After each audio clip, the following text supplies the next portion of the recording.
Welcome to Creepy Vibes. Today we're venturing deep into the wild heart of Texas, where thick forests, winding trails, and sun-scorched canyons hold more than just beauty.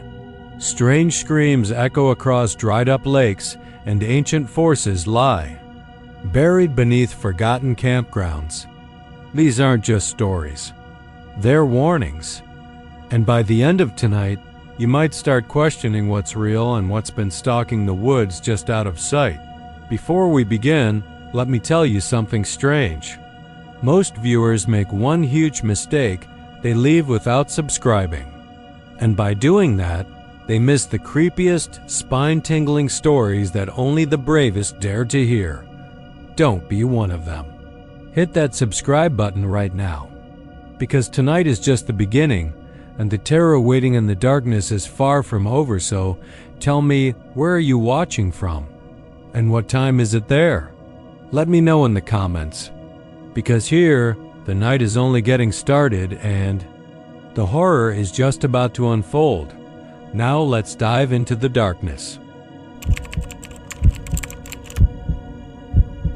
When Drought Lake finally gave up the last of its muddy water in '98, the locals held a barbecue. You can't blame them.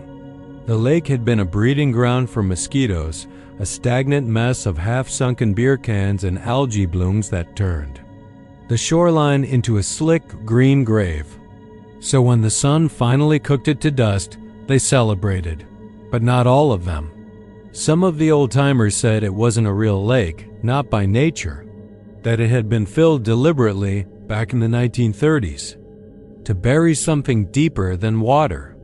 They used to talk about the way dogs wouldn't swim in it, or how sometimes, early in the morning, steam would rise from the water even in winter. But no one listened to the old man on the courthouse bench. Ranger Denny Prather wasn't from Llano, but he'd been stationed at the lake for 5 years. He transferred from the piney woods, said he needed more sky, less rain. He was a steady guy. Didn't drink, didn't chase, didn't laugh much either. Said he liked quiet. By the time I met him in 2006, he'd already heard the stories. He didn't believe them. That was the kind of man he was: boots always polished, maps folded sharp, radio clipped tight to his belt. The kind of man who believes in rules and radio signals. But then the screaming started. It was late July the first time someone reported it that year. A couple camping near the dry basin said they heard a woman crying around 2:30 a.m. They thought maybe someone fell while hiking the rim. Denny hiked out the next morning, found nothing but scorched rocks and a dead raccoon, mouth open like it had frozen mid-screech. That should have been enough. A weird fluke, a one-time thing. But then a different report came in, then another. And another. Always between 2 and 3 in the morning. Always sounding like a woman. Sometimes it was weeping, sometimes it was screaming. Once, a teenager said it sounded like someone being buried alive. Another time, a hunter described it as a baby shrieking underwater. That one bothered Denny. I remember he came into the station looking pale, hands shaking as he poured his coffee. I asked if he was okay. He didn't answer. Just stared at the coffee dripping into the pot like he forgot why he was there. On August 2nd, Denny hiked out alone. He told dispatch he was doing a solo sweep of the southern rim. That was normal. We all did that in the off-season, just to make sure no one was trespassing or lighting illegal campfires. But he didn't check in at noon or at 4. By 7, we sent 2 rangers after him. They found his pack neatly laid beside a sun-bleached mesquite tree. His radio was there too. Still powered on, battery green. No boots. No footprints going anywhere but deeper into the basin. He showed up the next morning. Walked out of the dead lake bed like he was coming back from a stroll. Covered in dust. Eyes wild. Hands blistered like he'd been digging with his fingers. But it was his mouth that stopped everyone cold. It had been sewn shut, not with twine or rope, with something like fiber. Dark, sinewy threads pulled through his cheeks, lips sealed like a dried fruit. There was no bleeding, no swelling.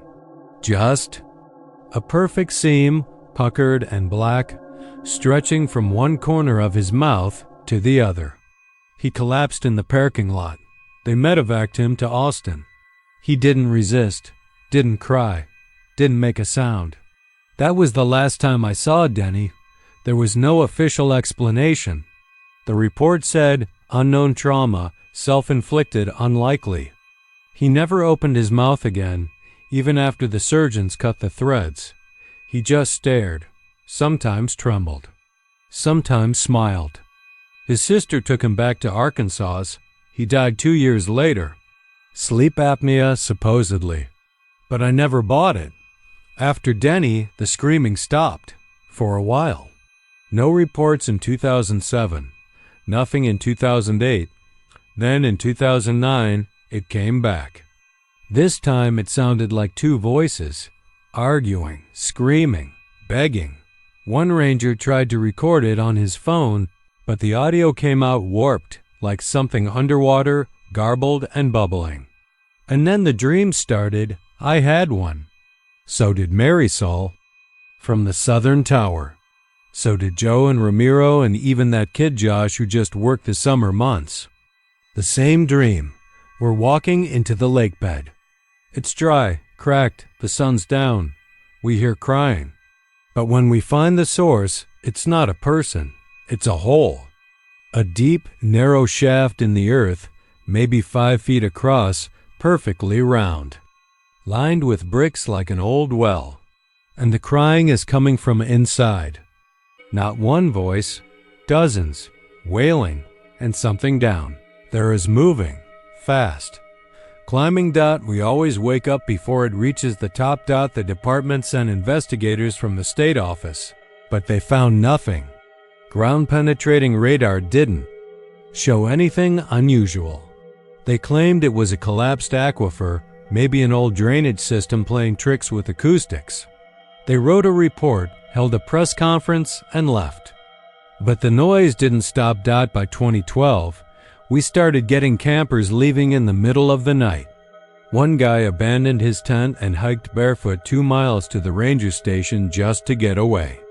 Said he saw a woman crawling along the basin's edge. Said she was digging with her teeth. That same month, a local pastor started showing up to pray at the edge of the basin every morning at sunrise. He never explained why. I transferred in 2014. Couldn't take it anymore. The sounds, the dreams, the feeling that something under the ground was listening. I still wake up some nights at 2:30, heart pounding, waiting to hear it. Sometimes I swear I do. Just for a second. Like a whisper caught on the wind. They fenced the area off last year.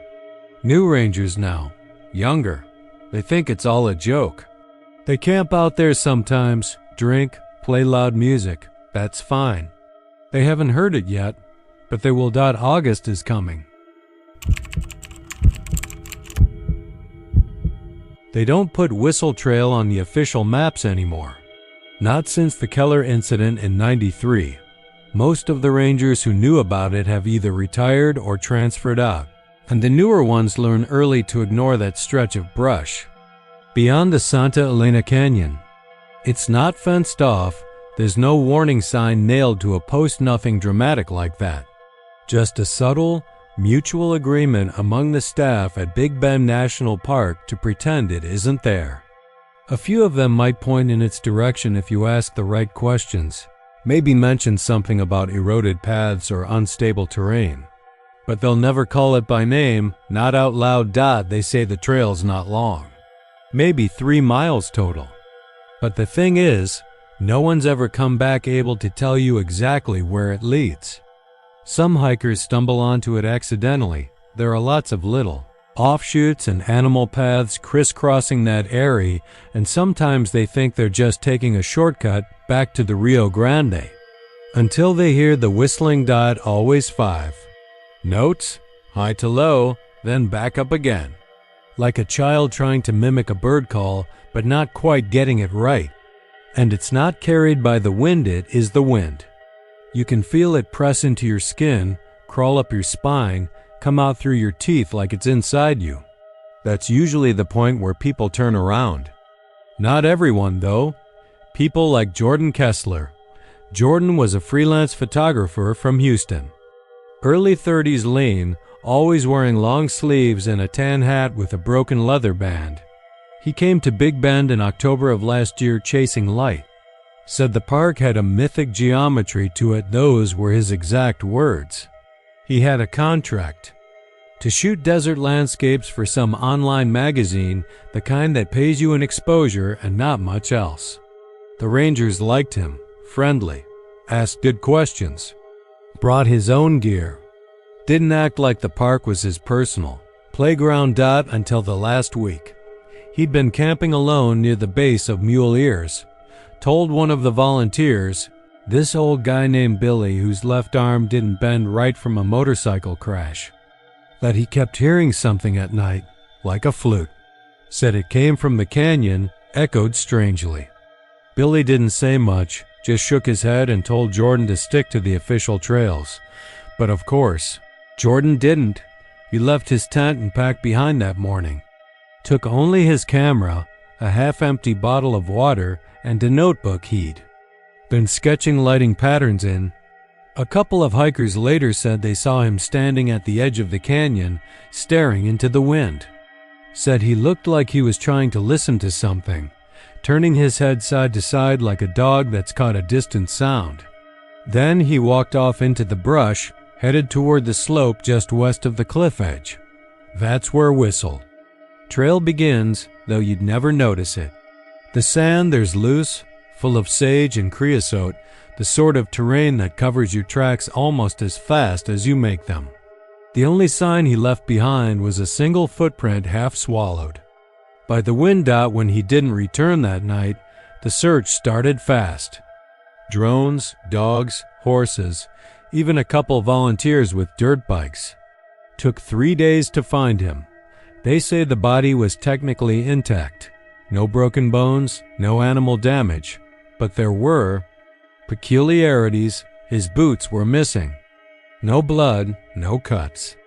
On his feet, just missing. His camera was melted, not burned but warped like it had been left in a kill, and the memory card fused to the inside of the slot. His notebook was open beside him, but all the pages had turned white, like every bit of graphite and ink had been erased clean. Most disturbing of all, he was smiling. Not just a little smile either. A full grin, wide and stiff, his teeth sandblasted down to dull nubs. His lips were cracked, split open in some places, but the expression never faded, even as rigor set in, and his eyes were dry like marbles. Whatever moisture had once been there was gone, replaced with a fine grit that coated the sockets. The coroner wrote asphyxiation by particulate inhalation. Said his lungs were packed with desert sand, more than any dust storm could account for. Rangers sealed off the area unofficially after that, but it didn't stop the rumors. People started whispering about the trail again, about the sound that pulls you forward if you follow it too long. 5 notes over and over. One of the older rangers, Elena Martinez, retired just after Jordan's death. She'd been with the Park Service for nearly 30 years and didn't speak much, but she called in a private meeting with her supervisor before she left. Told him she remembered that trail. Said when she was still a rookie in the late 80s, they used to call it La Flauta, the flute. Campfire talk, mostly stories from older workers about strange disappearances, sightings of pale figures standing perfectly still in the distance, always watching. She said once, and only once, she went near the trail herself, and she heard the music. Not a flute, she told him, not really. Its teeth. Like something breathing through its teeth. Then she quit and moved to Albuquerque.now. Most of this could be dismissed if not for the audio recording. The park has these wildlife cameras and listening stations set up all around the less trafficked areas, mostly to monitor bat populations. and nocturnal predators. One of them, positioned about a mile from where Jordan's body was found, picked up a series of anomalies just before dawn the day he disappeared. At 4:23 a.m., there's a sharp rise in wind velocity 37 miles per hour in a zone that usually barely breaks 10. Then the sound begins. Faint at first, but unmistakable. 5 notes. The exact same pattern, repeated every 11 seconds. For a full hour, toward the end of the recording, the pattern starts to change. The pitch bends, distorts. Something wet creeps into it. A sound like sand being funneled through a throat. There's no explanation for that part. Nothing natural in the area makes that noise. The station shut down seconds later. Power failure. When they checked the hardware, they found a fine dust. Caked around the battery terminals, fused into a ceramic-like crust. Same composition as the sand found in Jordan's lungs. They cleaned it out, restarted the system. Nothing's been recorded there since. Just static and the occasional coyote. But sometimes, late at night, hikers still report hearing the notes. Whistled far off, never closer than the horizon. A lure more than a warning. Most ignore it. A few try to record it. Nothing ever plays back, and once in a while, someone goes missing. If you ask the rangers, they'll say it's dehydration, bad luck, a slip down an unseen ridge. That the desert doesn't owe you anything. But ask them about the trail, and you'll see something tighten behind their eyes. Some of them might whisper that it moves, that it doesn't always start in the same place. That it follows the wind, but none of them will ever whistle those 5 notes. Not even as a joke, not even in daylight. Not once. They say the sun takes its time setting over Palo Duro Canyon, like it doesn't want to let go. It stretches those last rays thin, like dying embers on a campfire, spilling orange and blood red across the canyon walls. People come from all over. To see it, photographers, hikers, old couples with lawn chairs. They call it the Grand Canyon of Texas, and it earns that name honestly. It's a place that feels ancient, like it remembers everything that ever happened inside it, even if no one else does. Canyon, Texas, sits just north of it. A dusty, wind-chapped little town that never got bigger than it needed to be. The kind of place where everyone knows the sheriff's first name and the Dairy Queen still serves as the social hub.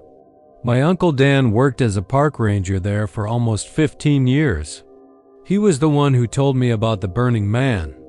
He'd been stationed at the southern overlook, where the brush gets thick and the trails run down into the narrower veins of the canyon. Said he heard the story first from an old Comanche man who used to walk the upper ridges before dawn. According to him, the Burning Man had been around longer than any of us, maybe even longer than the tribes. They say he walks at sunset, a man engulfed in fire, pacing the canyon floor.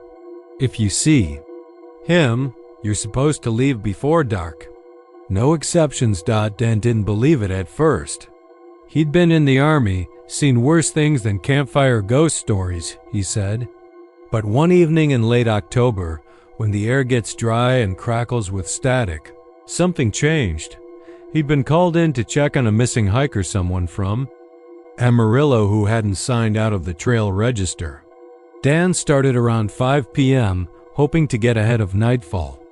The sun was already throwing long shadows across the scrub, making the canyon look deeper than it was. The wind was up, and the smell of mesquite smoke hung low in the air. That wasn't unusual. People set fires sometimes, even when they weren't supposed to.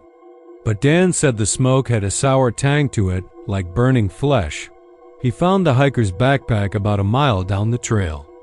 Nothing inside except a crushed water bottle and a half-melted cell phone. No sign of the guy himself. No prints, no blood.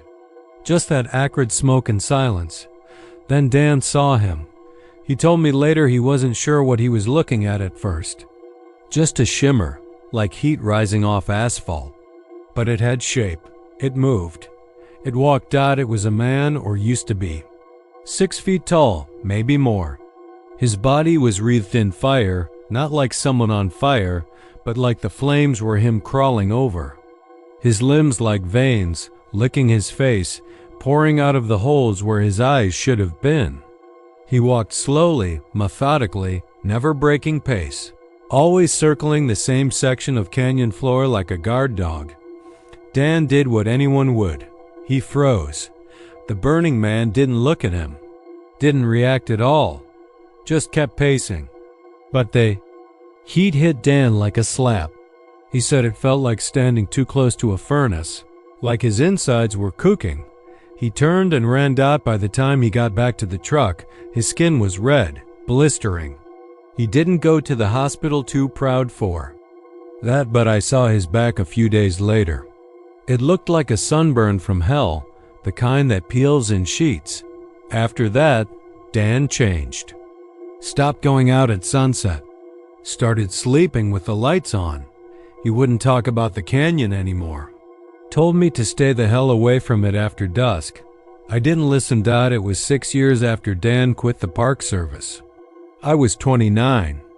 Just back from school in Houston, and full of the kind of arrogance you only get when you think the world can't touch you. I remembered the story, sure, but I thought it was just that a story. So one October evening, I drove out to the canyon with a camera and a six-pack. I parked near the southern overlook, same as Dan had done, and started down the trail. The sun was just dipping past the ridge. I could feel the temperature drop with every step. Shadows twisted in the brush, and the silence got thick.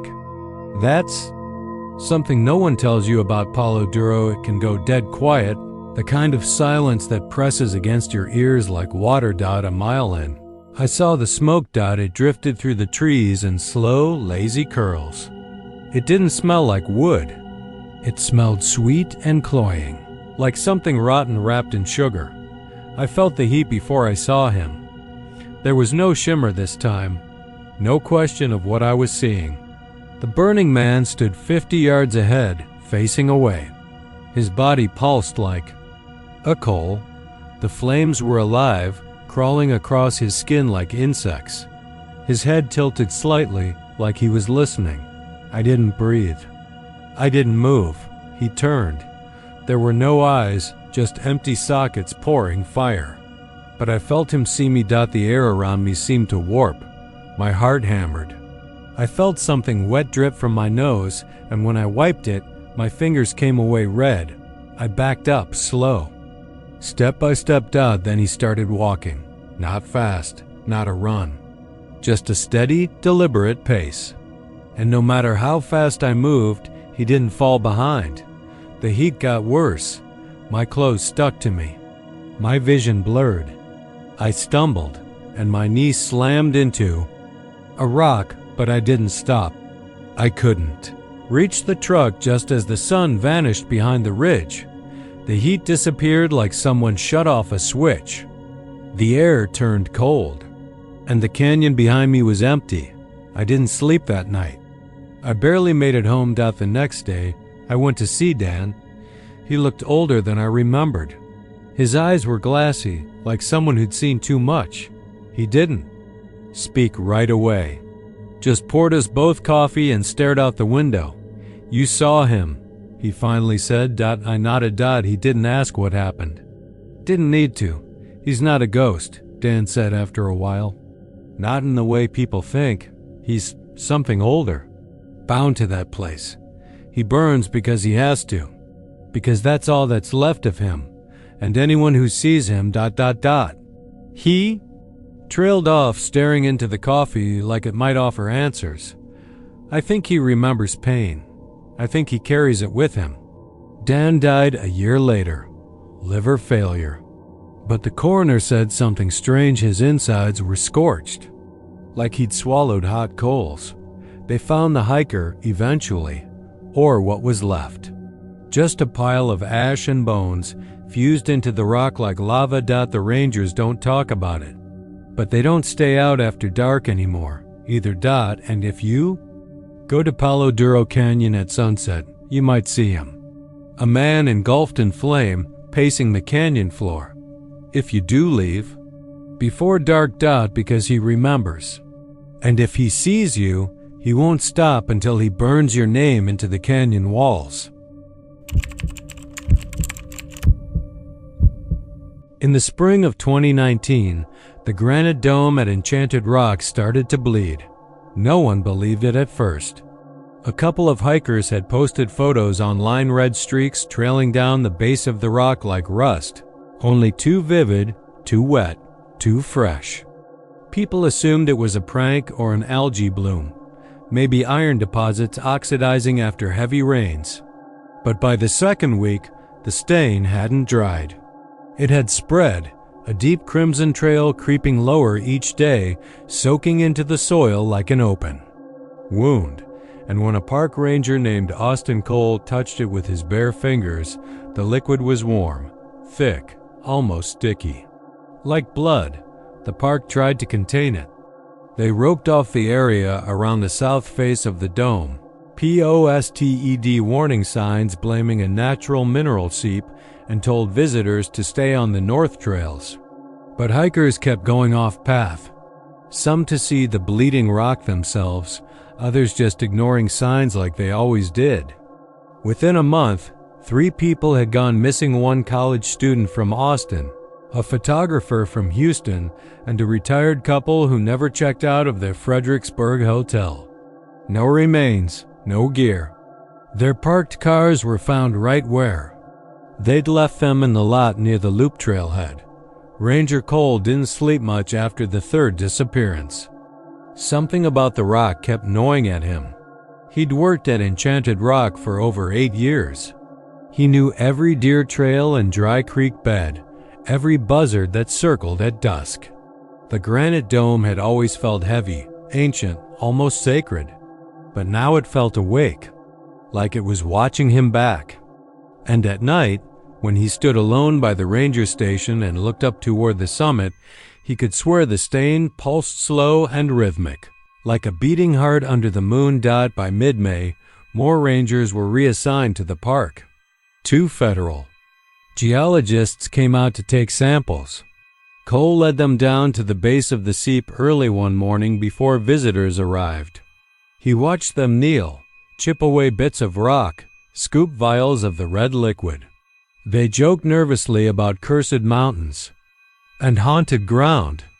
One of them, a woman named Jennifer, poured a small amount of the red substance onto a white lab cloth and said, quietly, "It clots." They left that afternoon. Neither was ever heard from again. That's when the higher-ups ordered the full closure of the southern trails. Heavy tarps went up. Cameras were installed. An armed Ranger Cole mostly was stationed every night. But the stain kept growing. The ground around it began to rot.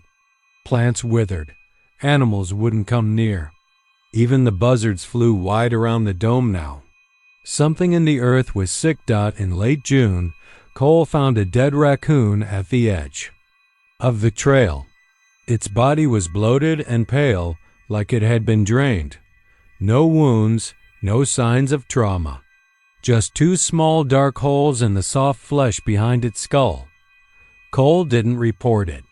He just buried it under a cairn of rocks and went back to the station, where he scrubbed his hands raw in the sink for nearly an hour.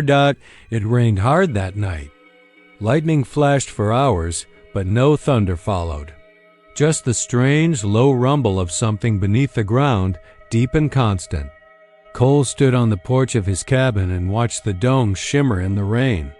The stain was no longer just a streak. It had bloomed into a blotch, an angry red mass spreading in all directions, darker at the center, almost black. And from the dark came a faint glow. A steady throb, slow and faint, in time with the rumble beneath his feet. He knew. Then he needed to go up. The next morning, he filed a maintenance report to give him cover and set out before dawn. He brought a flashlight, a first aid kit, a climbing harness, and an old journal he'd kept since his first day on the job. He didn't plan on coming back. The ascent was slow. The wind was still and the air smelled like iron. About halfway up, he found the torn remains of a camera strap caught between two boulders. There was dried blood on it. Nearby, a shoe sat upright in a shallow groove, laces tied. It was a woman's size. Still no body. He reached the summit just after sunrise. From there, he could see all of Gillespie County stretched out in quiet pinks and oranges. The trees swayed below. The rocks glistened with dew. But at the center of the dome, where the seep had started, was a hole. Not a crack, not a dent. A perfect circular pit about 5 feet wide. The blood had drained into it, leaving a ring of blackened moss and flies. The opening was smooth around the edges, like something had melted the granite away. Cole sat down on the edge and stared. The pit wasn't empty. It descended in tight, spiraling ridges, carved like the inside of a seashell. The walls pulsed faintly, glowing red from within, and from deep below, something was breathing. Slow, wet, and heavy, like the lungs of a thing too big to live above ground. Cole felt it in his chest, a low, constant pressure that made his heartbeat falter. He dropped his flashlight in. It tumbled for several seconds before the beam was swallowed by the dark. He never heard it hit bottom. Then the wind shifted. A low whisper, rising from the pit, shaped like words but impossible to translate. Not English, not any human language. Just the sound of something that remembered being buried. Cole didn't move. He sat there for nearly an hour, listening. When he stood, his legs trembled. He walked back down in silence, eyes forward, never looking back. He handed in his badge 2 days later and left Texas entirely. The park never reopened the southern trail. The rock kept bleeding. By autumn, the stain was visible from the parking lot. Local legends started to swell. Some said it was an ancient burial ground. Others claimed the dome covered a meteorite that was never fully cooled.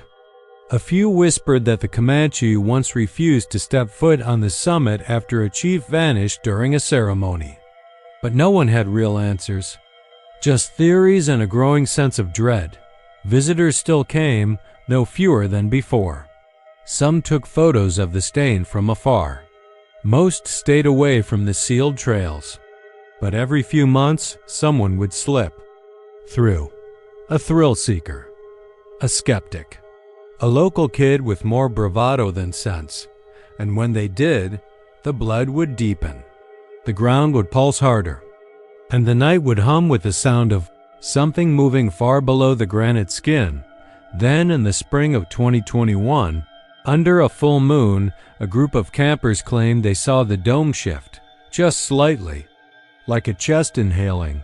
When the rangers checked the site the next day, the hole was gone. In its place was a raised mound, covered in fresh stone, warm to the touch. The blood had stopped, but at night, under moonlight, the mound pulses. Slowly, like a heartbeat waiting to rise again. The call came in just after 6 on a Wednesday morning, mid-June.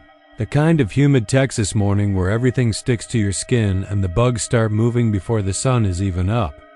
Ranger Mark Bellamy had been on his rotation in the western section of Sam Houston National Forest for nearly 15 years, long enough to know that most missing camper reports were either overblown or drunk 20-somethings waking up late. But this one was different. The call came from a couple of hikers retirees from Galveston, who'd taken the long trail toward Lake Conroe and spotted what looked like an active campsite, but with nobody in sight. They'd walked right up to it. The fire was still burning. The tents were zipped up. One of the coffee mugs had steam rising from it. But there were no voices, no movement, and most unnervingly, not a single footprint in the soft dirt surrounding the area. Bellamy took the call down, half thinking it was nothing. Maybe someone stepped off to take a piss and the old folks panicked. Still, The details bugged him. A warm mug of coffee doesn't sit long in the early morning. Someone had been there moments before those hikers walked in. He drove out in his battered Forest Service truck, bumping along the rutted path that turned. Off from the main road near Cold Creek, the sun was already up by the time he arrived, bright and high, with a sky so sharp it hurt your eyes, but as he got closer to the reported site, he noticed something odd. A line of shadow cut through the trees like a border. Not a trick of the light. It was like the forest itself had been drained of morning. And when he crossed it, the temperature dropped almost 10 degrees. The clearing was silent, not the quiet of early morning, but a heavy, pressing silence, like everything had stopped listening. He saw the tents immediately, 3 of them, all zipped tight, perfectly arranged around the campfire that still smoldered, orange at the core and gray along the edges. There were 2 folding chairs, one knocked over, and a battered steel thermos, lying on its side with a small pool of coffee seeping into the dirt. A half-eaten granola bar sat on a rock nearby. Bellamy circled the area. No footprints, no tracks in or out. The soil was soft, recently rained on, and should have held every print like clay. But it was untouched, even where the campers must have sat or walked or unzipped the tents. Nothing. Just perfect, undisturbed earth. He unzipped one of the tents slowly, expecting a body or maybe someone passed out inside. Empty. The sleeping bag was peeled. Halfway down, still warm, his fingers touched the nylon and felt the residual body heat. Whoever had been in there had left seconds before the hikers arrived. That didn't make sense. He checked the other 2 tents. Same story. Warm sleeping bags, open packs, wallets, phones, keys, all left behind like their owners would be back in a minute. But there was something else. The trees. They weren't. Right. The edges of the clearing looked fake, like a movie set. The trees on the outer edge had stopped moving, frozen even though he could still feel a breeze against his neck. And the light, it was flat, dull. No shadows stretched out from the trees, the tents, or even himself. He checked his watch. 7:14 a.m., the same as it had been when he entered the clearing.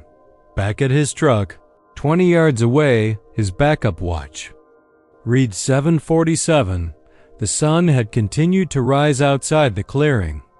Birds chirped, the world moved. But inside that border, time didn't pass. Bellamy didn't know what to do. He called dispatch, but the signal was weak, garbled. A few words got through. Campsite found, no people. Need assistance. Then nothing. Static. He tried his radio dead. He walked 50 feet back toward the truck, and the signal returned instantly, his phone buzzing with missed calls and texts. He turned around to look back at the clearing. Still dark. Still wrong. Still no sun in a place where the sun had always risen. They sent a team that afternoon. Rangers, local sheriff deputies, even a pair of wildlife officials. They examined everything, photographed the site, took soil samples. No one wanted to say what they were all thinking. The clearing was wrong. It wasn't just the missing campers, it was the stillness, the coldness, the absence of life. No bugs, no birds, no rustling leaves. And it stayed dim even as the day wore on. They left markers, installed trail cams. Nothing changed. The footage showed the fire still burning faintly 3 days later, never going out. It didn't shrink. It didn't flicker. It just glowed, like it was stuck in a loop. The sun never touched that clearing again. Even in satellite images taken over the following weeks, that stretch of forest showed up in shadow, like a dark bruise on the earth. The campers, 3 of them, according to the IDs and photos in their wallets, were never found. No remains. No calls to friends or family, no financial activity. It was like they'd stepped out of reality. Or into something else. God, Bellamy tried to go back once, a week after the discovery. He said he needed to confirm the site hadn't been tampered with, but something had changed. The air had grown thick, harder to breathe. He barely made it to the edge before he vomited. His vision blurred. He heard what he later described as a low-frequency hum like a distant engine, but no one else ever heard it. He swore that while standing there, just before turning back, he saw the flap of one tent ripple slightly. As if someone had brushed against it from the inside. By the end of the summer, the Forest Service had cordoned off the trail. Officially, the closure was due to a risk of falling trees after a minor storm had passed through the area. But anyone who'd worked that district knew it was a lie. The campsite remained untouched, unchanged. Some nights, hikers from across the lake would say they saw a faint orange glow deep in the woods, like a campfire still burning, even though no one should be there. The sun never came back to that clearing. They stopped sending rangers near it. Even Bellamy transferred out a year later, moved to the Davis Mountains where the land was dry and open and nothing felt quite so close.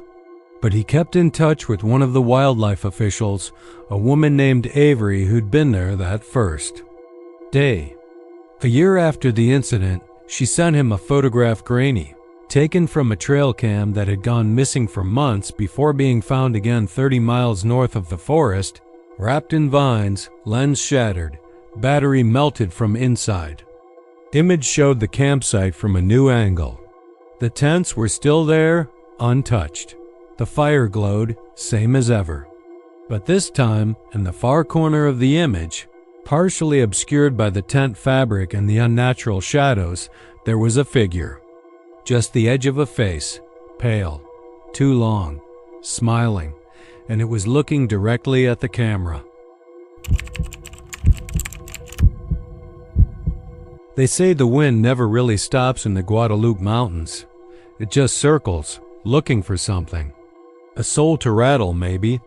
The dry brush clatters like bones, and the stone faces of the peaks lean in like silent gods waiting to see what the next poor bastard is going to do. It's not the kind of place you go unless you've got business, real business, or you're running from something worse. Park. Ranger Emery Kane had worked the range 13 years before he ever found the tree. He'd put in time around Pine Springs, Devil's Hall, and McKittrick Canyon. Knew the land like a scar on his own hand. He was ex-military, Marine Recon, came out of the Corps with a limp in his left leg and an empty place behind his eyes. The Forest Service gave him solitude, order, something to do with his hands besides drink. It was mid-October when he found the clearing. The kind of October Texas gets up in the mountains cold enough to bite, but the sun's still hot on your neck. He'd been tracking an unusual wildlife pattern. Something had spooked the mule deer in the area. Big bucks were showing up eviscerated in open glades, their stomachs pulled out like someone had done it surgically, only faster and messier. Coyotes didn't kill like that, not even mountain lions. Emery thought it might be poachers at first. Real sick ones. The kind who kill for no reason and take nothing. He followed the carcasses. A pattern emerged, radial almost, like they were being killed and dragged outward from some central point. Took him 5 days of mapping before the center. Led him to an unmarked clearing up past a collapsed ridge that wasn't on any of the geological surveys. He only found it because a fawn with its spine snapped had bled out into a ravine, and the blood made a red trickle that ran down into the rocks like it was being pulled. That's when he saw it. The tree.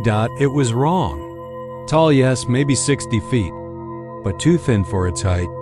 The bark looked like animal hide stretched too tight, and it wasn't layered from the top down. It peeled from the ground up, curling back in pale slivers like fingernails forced off. Its limbs bent downward, then hooked back up at the ends like claws caught in the act of retracting. And the roots, those things twitched, not like wind movement or tremors. They jerked in spasms, flexing beneath the cracked earth like the tendons of something buried alive. He approached cautiously, rifle slung. Something in his stomach recoiled with every step closer, like a compass needle swinging off true north. He stopped about 10 feet from the base and crouched. Took out his field knife, one of those serrated military ones with a carbon steel blade. Wanted to cut a strip of bark, tag it, send it in. He told himself he needed a sample. Truth was, he just wanted to see what the hell would happen. The knife barely touched the bark before it jerked convulsed and split open, thick black sap oozing out like pus from a wound. Then came the scream, not an animal cry, not even a human one.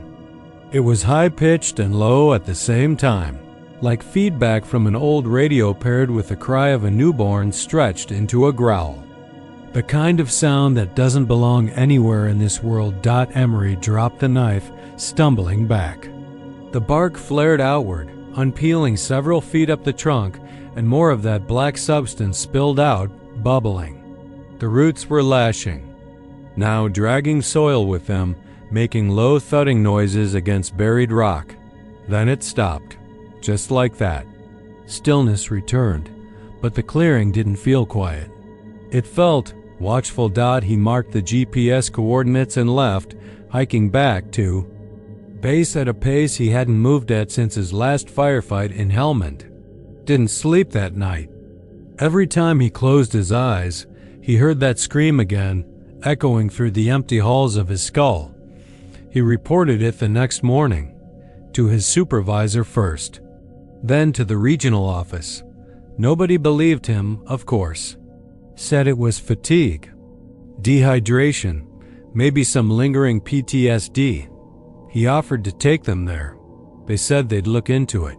3 weeks went by. Nothing happened. Then Ranger Janie Odell didn't come back from her route.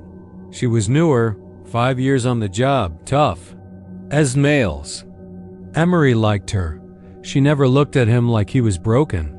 When she didn't check in, they organized a search party. 5 rangers, 2 dogs, 1 chopper. Took 2 days to find what was left of her. Her radio had been crushed like it had been. Bitten, not chewed. Bitten.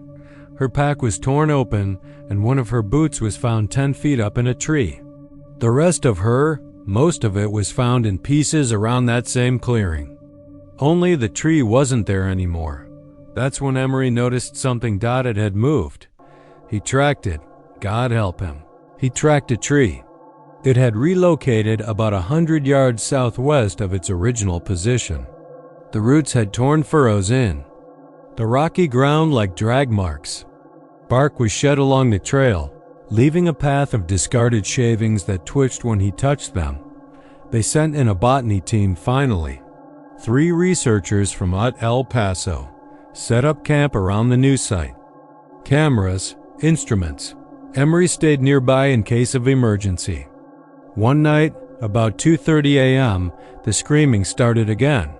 He ran to their tent. It was shredded. Blood sprayed in arcs like someone had taken a paint sprayer full of meat and gone wild. One of the cameras caught part of it, a silhouette rising up from the earth beneath the tree, like a man made of black vines, with a face that stretched and opened and split into pieces. The video shorted out after 5 seconds. They shut the site down, declared it a biohazard, but the thing didn't stay put. Reports started coming in from hikers, campers, even a couple of park tourists. Strange trees, not where they should be. Trees that made noises when you got too close. Trees that bled. Emery quit the service after that, packed up, moved to Alpine, worked odd jobs, told himself it was over. But the guilt festered. Janie's face, what was left of it, still visited him in dreams. One night, drunk off rot-gut whiskey, he drove back to the mountains. He found the tree again, even deeper this time, near an old trail no one used. It was larger, taller. The bark had taken on a reddish hue, like rust or dried blood. The roots no longer twitched, they moved with purpose. As he watched, one of them curled around a rabbit and pulled it underground. The soil hiccuped. That High-pitched screech welled up again, and that's when he saw the new growth. Second tree, smaller, nearby, peeling in the same wrong direction, bark rolling from the ground up, roots twitching in sync. He realized then what it was doing.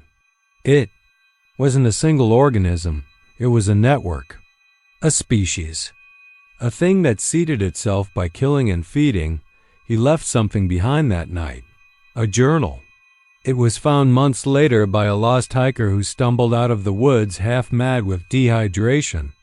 The last page was smeared in black sap, but the words could still be made out, scrawled in a shaky, blood-stained hand. It's not a tree. It never was. It's older than the rock it grows through. It eats to remember. It bleeds to call others.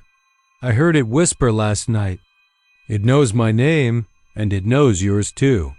That journal made its way to the university, then the local news, then nowhere. No one talks about it now. The clearing doesn't show up on maps. Rangers avoid the ridge. Tourists are told it's unstable terrain, but if you hike far enough into the backcountry, past where the wind circles like it's looking for something, you might find it. A single thin tree with bark that peels the wrong way, and if you touch it, you might hear something whisper. And if you bleed, it'll remember you. The wind in the Davis Mountains didn't blow so much as it whispered long, dry hisses that slithered through dead creosote bushes and stirred the brittle grass along Highway 118.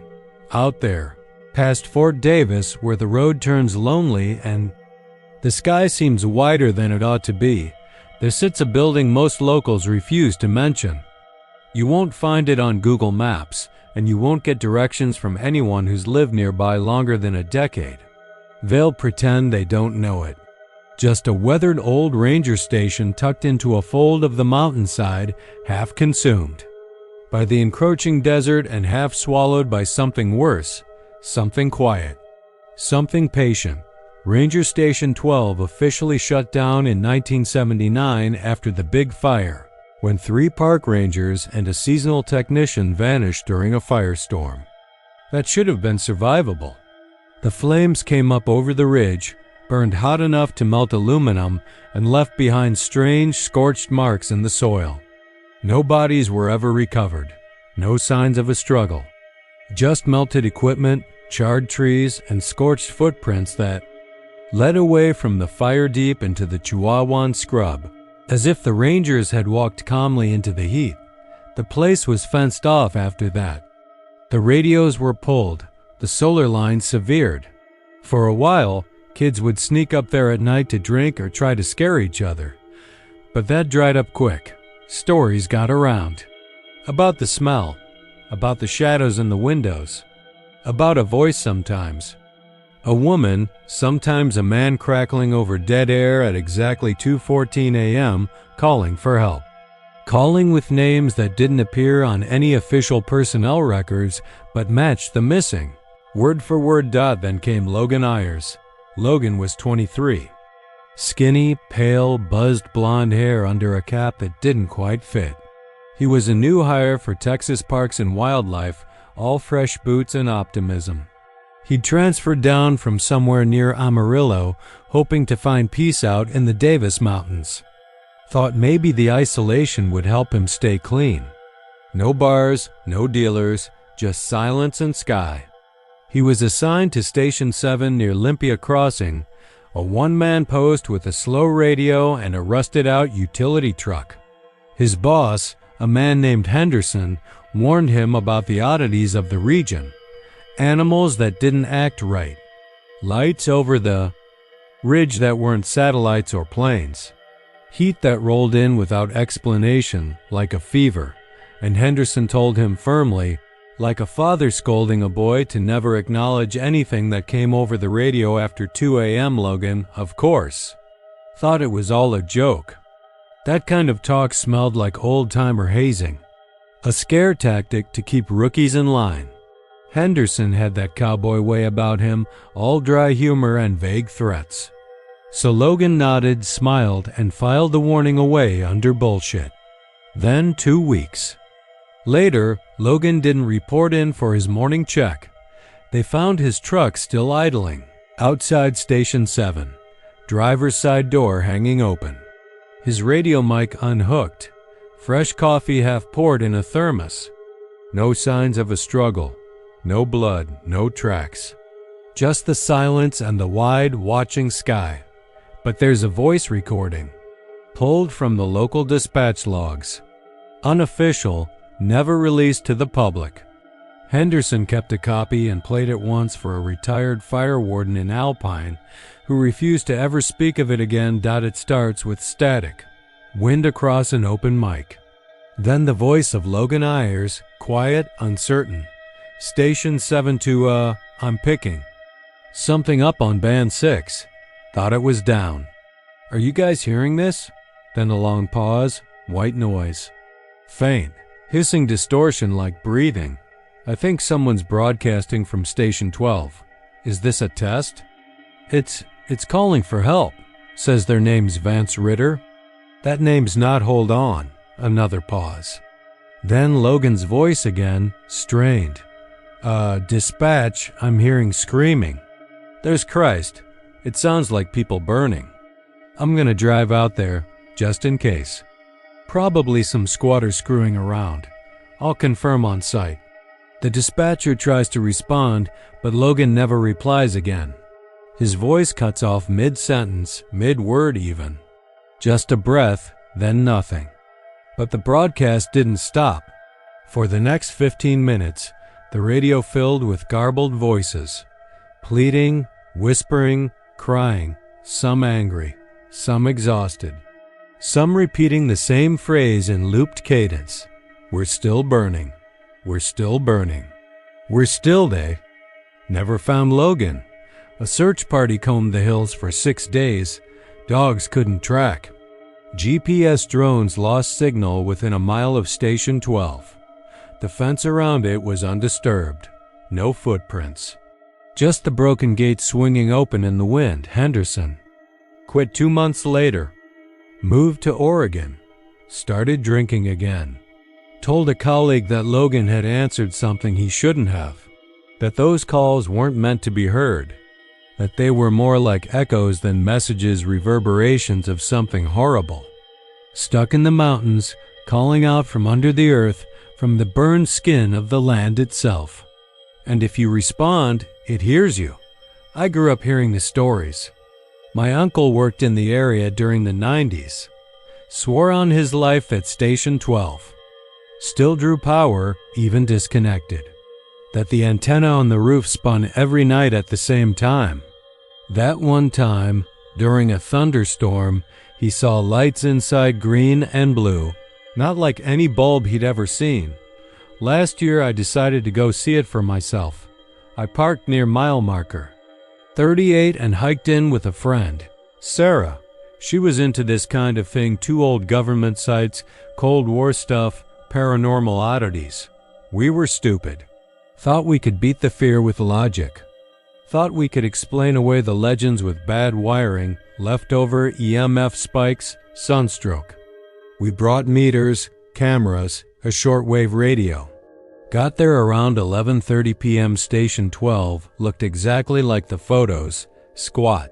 2 stories, walls of flaking stucco, and a collapsed porch. One of the windows had soot streaks up the inside, like something tried to claw its way out. The door was open, not forced. Just open, like it had been waiting. Inside, the air was dense, thick with the smell of wet charcoal and old wiring. The radio equipment was still there, rusted but intact. There was a black scorch mark along the eastern wall that pulsed faintly under flashlight like it was breathing. No animals, no dust. No signs of life. We waited. At 2:14 a.m., the static began. Our shortwave crackled. Then a voice, male, flat-toned, deliberate. Dispatch, we're trapped in the ravine near rock pile. Fires jumped. Repeat, fires jumped. We need airlift. Do you read? Then another voice cut in. Female, panicked. God, they're everywhere.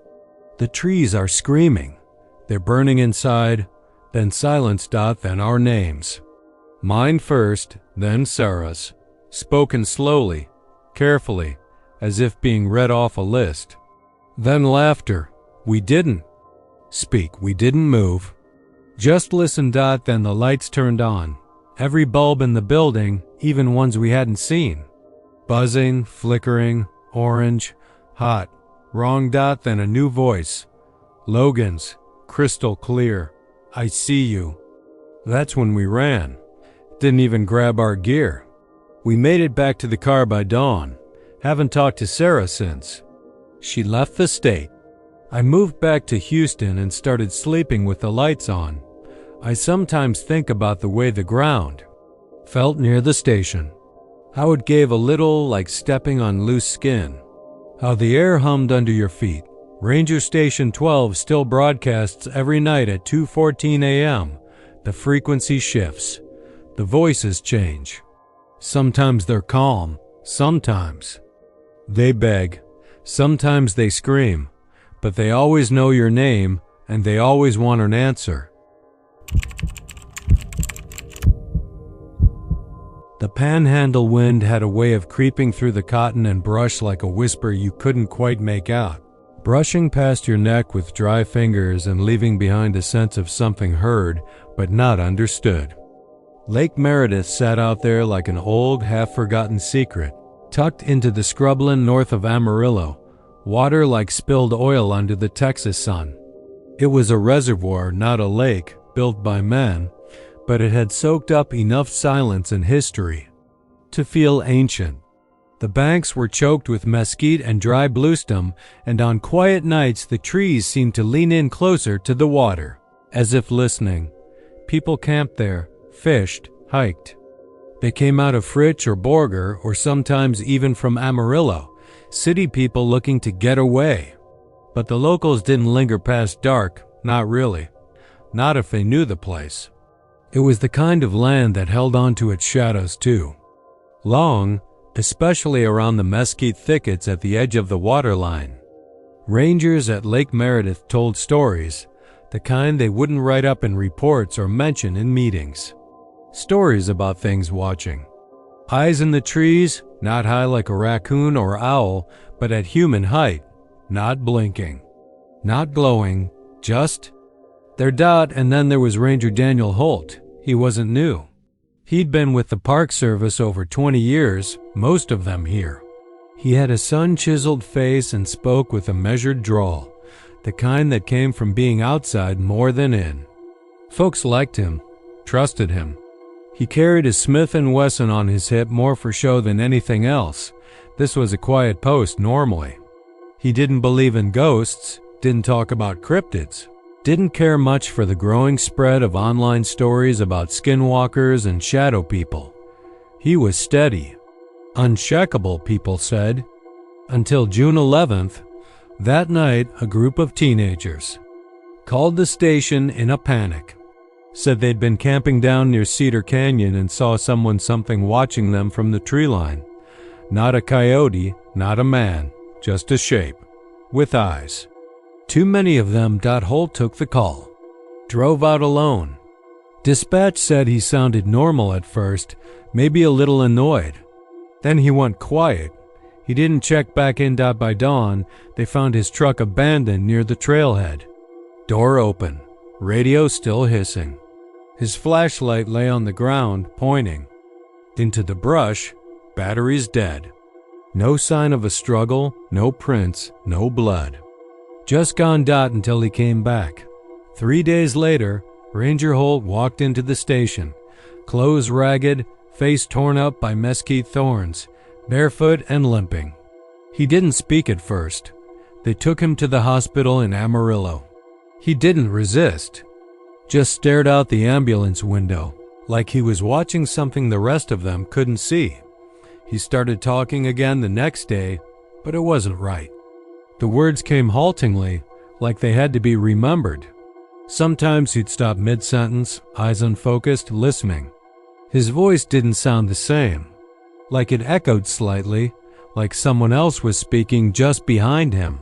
Just beneath Dot, he told the doctors he remembered walking into the trees. Said he saw eyes black, oval, set deep into the bark. Not reflective, not blinking, just moving. Shifting from tree to tree like they were alive, but not really. The trees were hollow, he said, but not with rot or insect burrow. Hollow with something deeper. Dot, he said he stared too long. And that's when the eyes noticed him. They moved inside, he whispered. They weren't watching me. They were waiting for me to look back. The doctors blamed stress.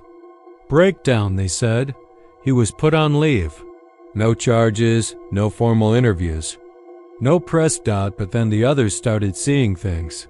A volunteer ranger named Jess Alvarez was clearing trail markers. A week later, when she found herself surrounded by what she described as a wall of trees with eyes. Not faces, not animals. Just the feeling of being looked at from every direction. She ran, sprained her ankle, had to be helicoptered out. She won't go near Meredith anymore. Told her mother she dreams of black eyes behind her eyelids when she sleeps. And then came the boy. 12-year-old Billy Grant was fishing with his dad on a boat near the North Shore when he dropped his lure and watched it sink. He stared into the water a little too long. Said he saw eyes looking up from the lake bed, not reflections. Not fish, just eyes. Hundreds of them. When he blinked, they were gone. That same night, his mother found him standing in their backyard. At 3:17 a.m., barefoot in the grass, staring at a mesquite tree. Just staring. She said he was whispering something, but she couldn't make out the words. He didn't remember doing it the next day. Ranger Holt wasn't home anymore. He'd been moved to a facility somewhere east of Lubbock. High security. State-run, not a lot of details, but he wrote letters. Dozens of them. They were never sent, just found scattered around his room.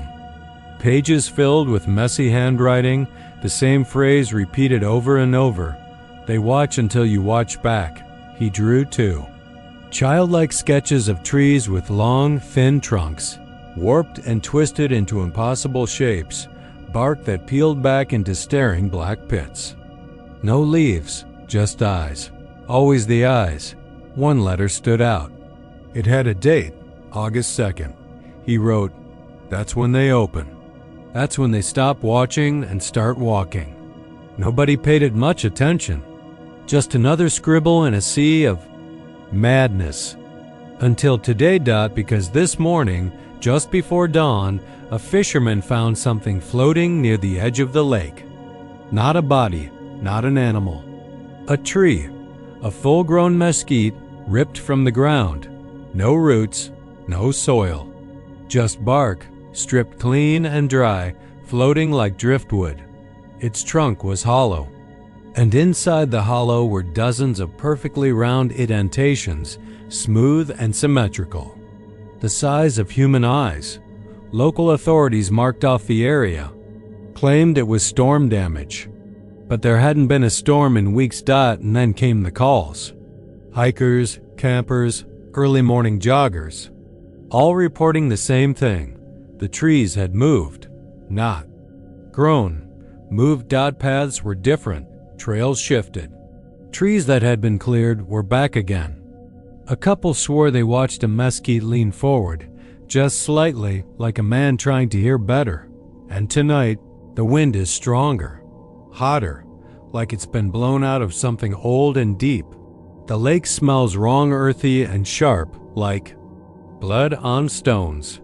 And the moon hangs low and orange over the water, bloated and still. Somewhere out there, in the tangle of brush and deadfall, eyes are opening. They're not waiting anymore. They're watching back. No echo in Devil's Hollow, Lost Maple State Park, TX. They say there's a place deep in Lost Maples where your voice dies before it can crawl back to you. A canyon tucked beyond the mapped trails, behind the scrub oak and the toothy limestone. Cliffs where cell service gives up and even birds seem to stop flapping their wings. Devil's Hollow, they call it. That name wasn't on any brochure, not on the park's signage or on the maps they handed out at the visitor center, but the locals whispered it like a warning. It wasn't marked for a reason.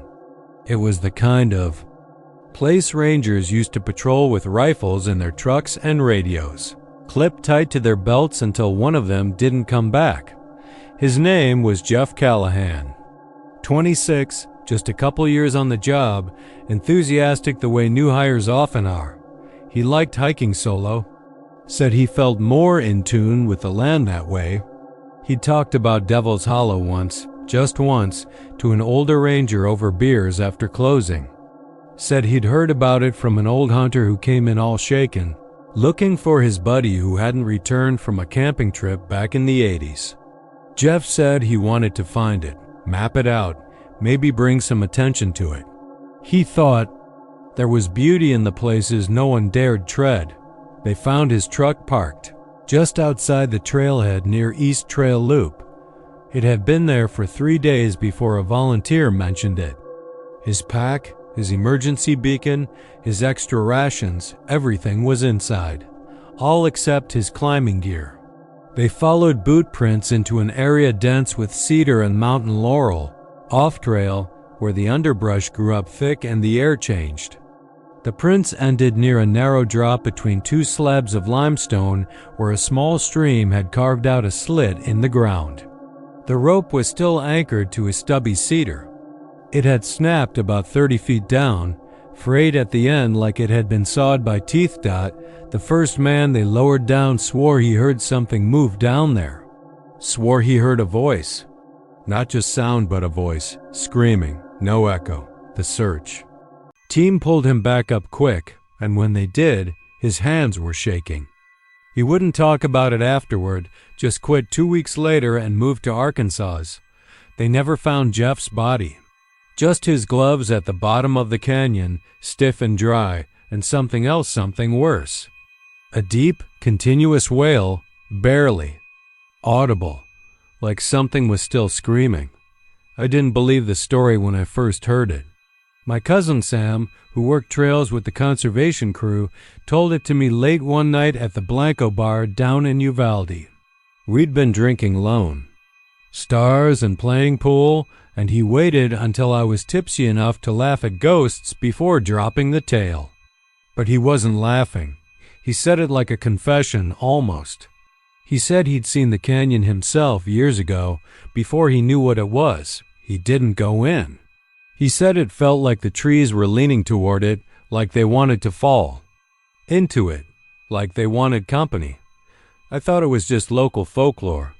You hear a lot of crap like that when you grow up near these backwood towns. Stories about women in white, ghosts on bridges, deer that talk if you listen too long. But something about the canyon stuck with me. A hole in the world where sound died. It was poetic in a grim kind of way. I started looking it up. No official mentions of Devil's Hollow, but a couple of obscure posts on old backpacker forums. One said, "Beware the stone slit past Maples Trail, no echo there, just memory." Another was just a picture jagged rocks, bare trees, and what looked like a person standing at the edge. Except they weren't facing the camera. They were facing down. Hands to their sides like they were about to dive. The third post was a story. A hunter in '87 found his dog sitting at the edge of a canyon, howling into the gap. He called and called, but the sound just stopped in front of him like someone had hit mute. He climbed in to get his dog. Said the walls were too smooth. Unnaturally so, like they'd been polished from the inside. He never found the bottom. Just more tight corners, more silence. When he turned back, he swore he heard his own voice calling him deeper in, but he hadn't said anything. I couldn't let it go. So when I took a week off that March, I packed up my gear and headed for Lost Maples. I told myself I was just hiking, that I wanted to see the park while the leaves were starting to change, even if spring was too early for full color. But in my bag I had a laminated satellite map, a compass, and coordinates I'd patched together from the forums and Sam's half-drunken memory. Followed East Trail Loop until it began to narrow, then broke off where the undergrowth got thick and unwelcoming. I hiked for 2 hours through brush that clawed at my shins, past thorn-choked gullies and deadfall creeks. No birds, no squirrels, no wind. Just the occasional snap of my own steps and the rasp of my breath. Then I found it. Devil's Hollow dot. It wasn't wide. Maybe 6 feet across. A jagged tear in the ground between 2 limestone shoulders, like something had wrenched the earth open with giant hands. It dropped fast straight down into shadow. I kicked a pebble over the edge and listened. Nothing. Not a click. Not a bounce. Not a final thud. I said, "Hello?" My voice vanished. No echo. Not even the faintest trace of it returning. It was like the air swallowed it. I crouched near the lip and stared in. It was darker than it should have been. Not just shadowed, but dense. It felt thick, like looking into oil. Then I heard something. Not from below, but behind me. Footsteps. Bare feet on dry leaves. I turned fast, hard hammering. Nothing there. I checked the trees. Nothing moved. But the sense of being watched sank into my spine and curled like cold fingers around my neck. I should have left. I meant to leave. Instead, I pulled out my rope. I don't know why. I don't remember making the decision. 1 second I was standing at the edge, the next I was tying off to a tree. Like something had clicked off my judgment. I rappelled 20 feet before the light began to fade. The canyon narrowed as it descended, the walls pulling in tight, almost pulsing. I smelled wet stone, rot, and something older, something I couldn't place. Like the scent of rusted iron soaked into bones. Then I heard it. A voice. Far below. Rising up through the silence. It was mine. Calling for help. Screaming. Begging. My own voice. Twisted by distance and time, bouncing not up but out, like something else was wearing it. Using it. Pleading in the same cadence I used when I was a child and lost in the woods. Dropped the rope. I don't know why I let go, but when I hit the rock, I didn't feel pain. Just cold. And silence. No echo. No breath. The walls around me began to shimmer. Not light, but movement. Shapes in the stone. People pressed into it. Faces. Hands. Mouths open in screams that never sounded. Some had ranger hats. Some wore hiking boots. One had my shirt. I turned to climb, but the rope was gone. No hole above. Just more stone. Then something touched my shoulder. I woke up 2 days later near the trailhead, face down in the grass, mouth full of dirt, hand scraped raw. No memory of climbing out. No injuries deep enough to explain the blood soaked into my jeans. But the worst part, the part I don't tell people when I share the story, is what I still hear when I lie down at night. It's not the wind. It's my own voice, screaming from somewhere far below, still trying to echo back. The fog had come in fast, too fast for August. Caddo Lake was still, the water heavy and black like used oil, not even a ripple brushing the rotted cypress knees that jutted up from the waterline like bones. The sun had dipped behind the tree line. Only 10 minutes earlier, but it felt like night had swallowed the lake whole. Ranger Ethan Merrill zipped his windbreaker and squinted out across the docks, watching the vapor bloom and thicken in strange vertical streaks, like paint dripping upward. He hadn't planned on staying late. The lake was usually cleared of tourists by sundown, and he'd already done his patrol, but the fog had changed things. It always made him uneasy. Too many stories out here. Too many missing boaters, campers, fishermen who wandered off trail and were never found again. Fog like this made it easy to get turned around. And tonight, it looked wrong. Almost purposeful. He was about to lock up the maintenance shed when he saw the man, not a camper. Not someone he recognized. No flashlight, no gear, no real reason to be out here, just walking. Slow and casual, hands in his pockets, like he was strolling down a sidewalk and not a slick, half-rotted pier that ended in black water. Ethan called out, "Sir? The lake's closed. You need to head back to shore." The man didn't stop. Ethan sighed and reached for the radio clipped to his shoulder, but it was crackling with static, useless in this soup. He glanced back toward the trailhead. His truck was parked maybe 30 yards away, its headlights throwing useless beams into the fog, the outline already starting to blur. He hesitated, then started after the man. "Hey, sir, do you hear me? It's not safe out here." The wood under his boots creaked as he followed, and that's when he noticed something strange. The man's footsteps weren't making a sound. Ethan stopped. The fog was dense now, almost tangible. He could see only a few feet ahead.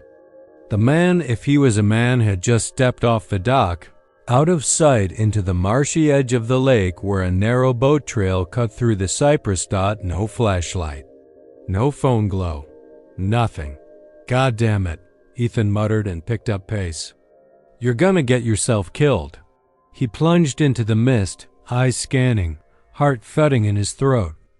Then there was nothing. No figure, no footsteps, just water, trees, and fog. He turned in a slow circle, disoriented now. Even the direction he'd come from felt wrong. The sounds of insects had dropped off. No frogs, no crickets. Just a silence that pressed against his ears like cotton. "Okay," he said aloud, partly to anchor himself. "Okay, you want to play that game? Fine." He turned around, found the dock, walked back fast. By the time he reached the trailhead, the fog had started to lift. His truck was still there, intact. The mist clung to the trees but seemed to shy away from the clearing. He slammed the door and sat behind the wheel for a moment, trying to make sense of what had just happened. He reported it, of course, filed. The paperwork. Unknown individual entered restricted area. Unable to locate. Fog, impaired visibility. He left out the rest. The silence.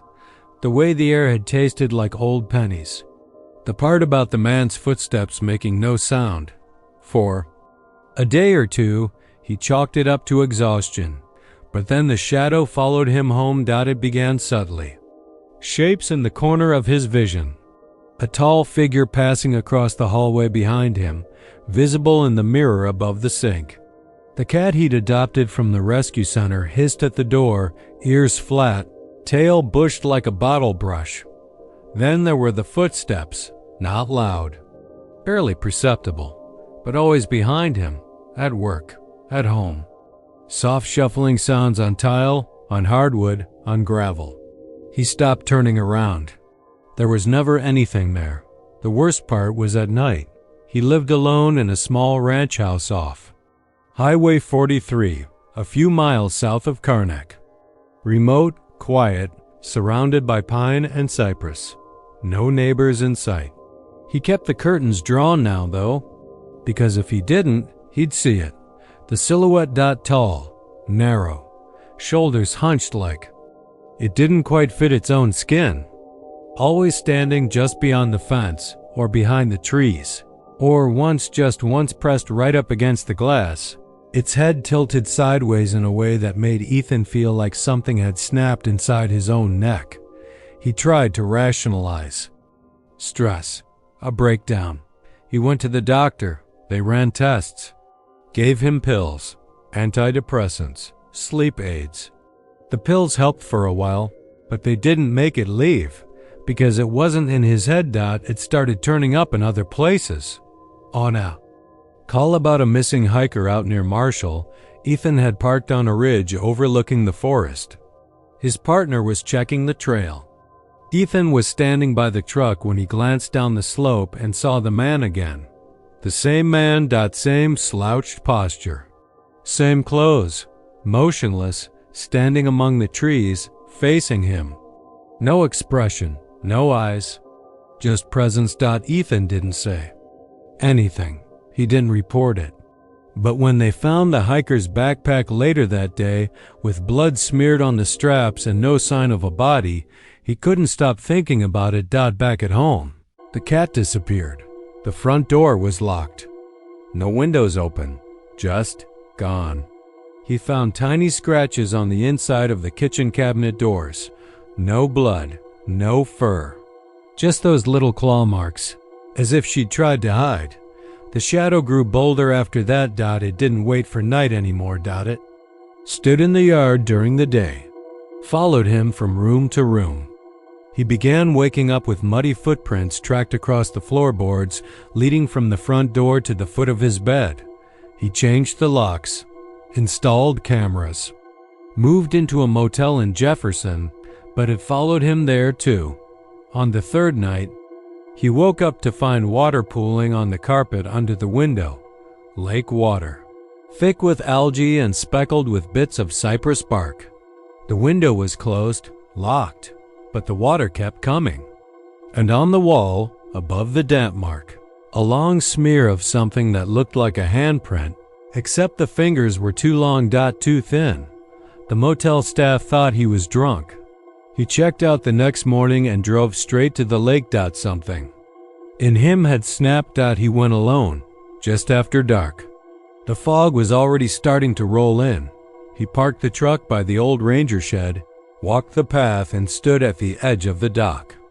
The water was perfectly still. No wind, no insects. The sky above was a flat, starless gray. He called out, "I know you're there." No answer.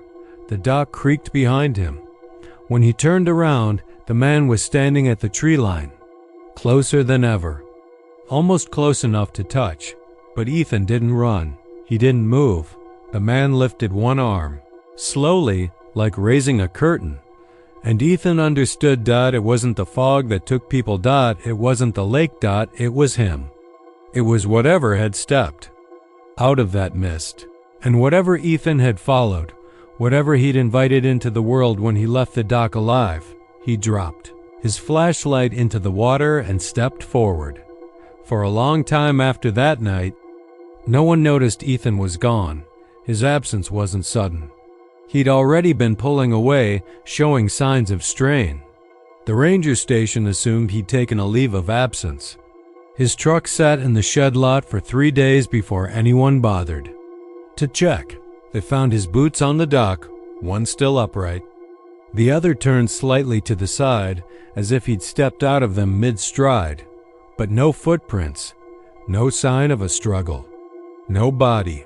The strangest thing was the security camera mounted near the shed. The feed was mostly static. But when the techs played it back, they caught a single, flickering frame just before the tape cut out. A figure walking down the dock and a shadow behind him, twisting, inhuman, stretching long across the wood, though no light source was present some nights. Especially in late summer, when the fog creeps over the water fast and low, people still claim to see two figures at the edge of the lake, one walking, one following. And neither of them ever make a sound. They started calling it the upside lantern, like some folks do when they try to make something terrifying sound quaint. It never looked upside down, though. Just a rusted old kerosene lantern with yellowed glass and a warped metal top, drifting slowly and steadily upstream along the Colorado River, right through the middle of Colorado Bend State Park. It moved with unnatural grace, bobbing gently, as if it obeyed a different current than the one flowing downhill like every sane river. Shadot Rangers spotted it first during night patrols, and the first guy to mention it was a part-timer named Ellis Stroud.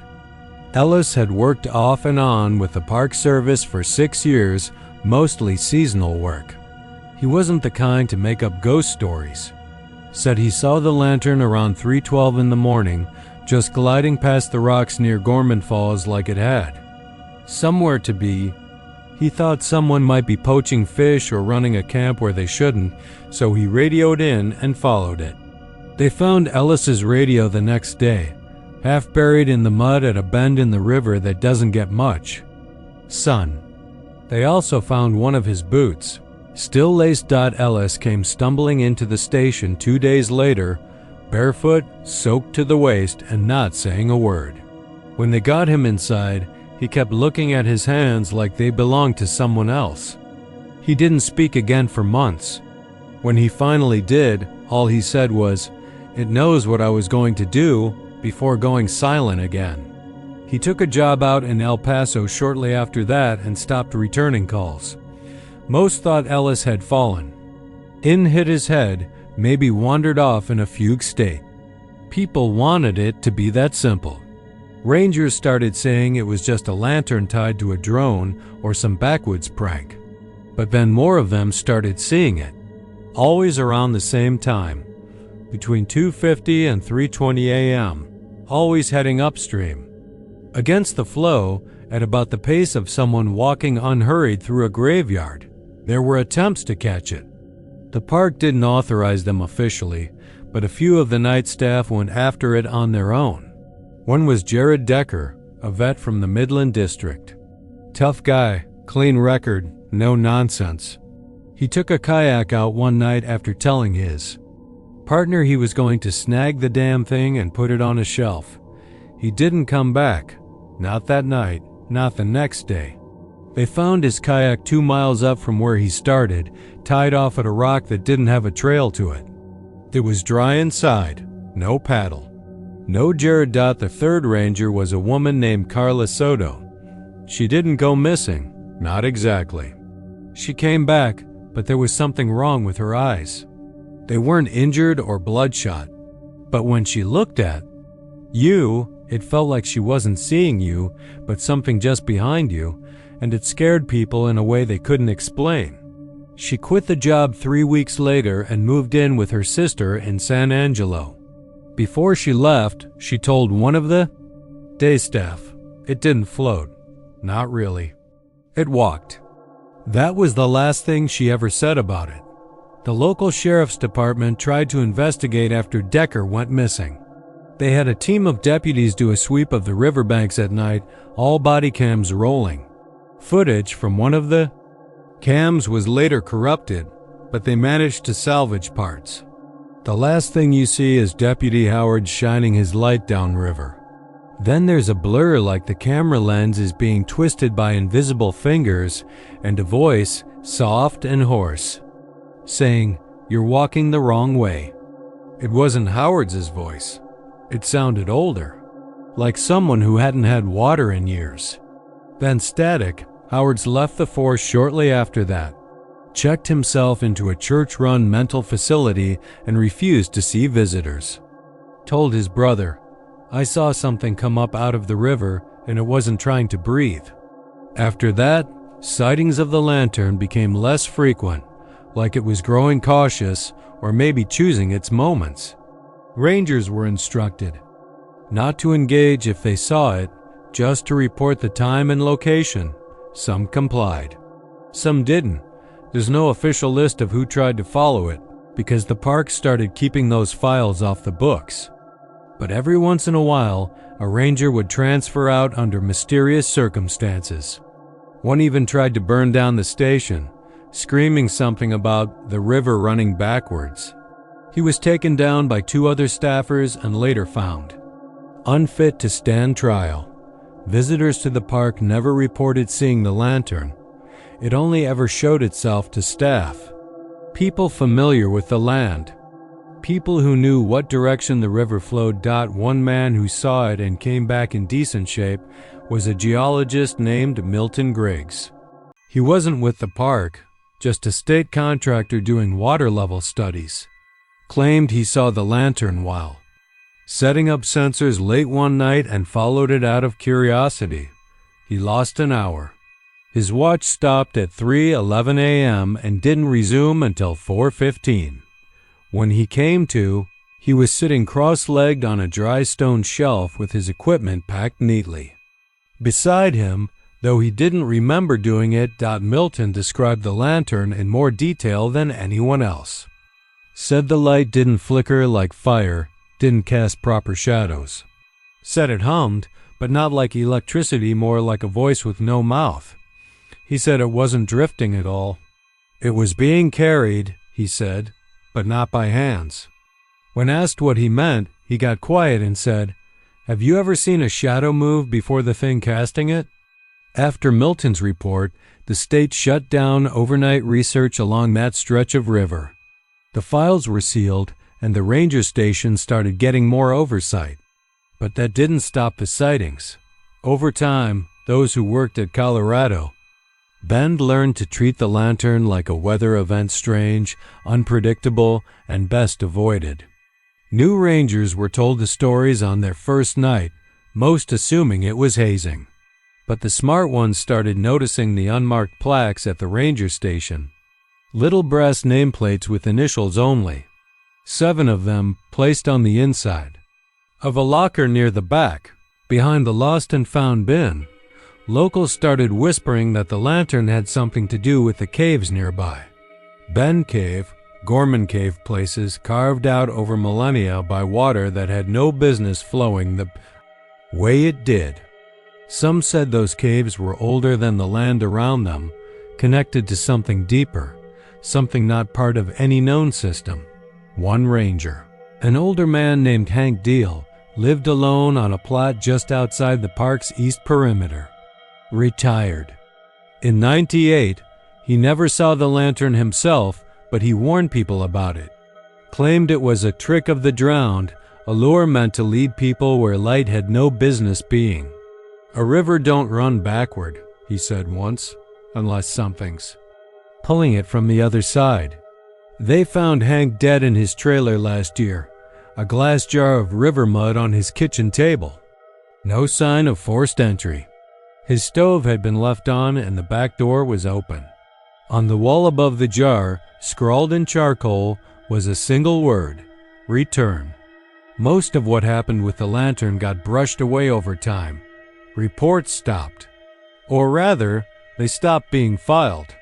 But the park still closes certain trails after dark, no matter the season.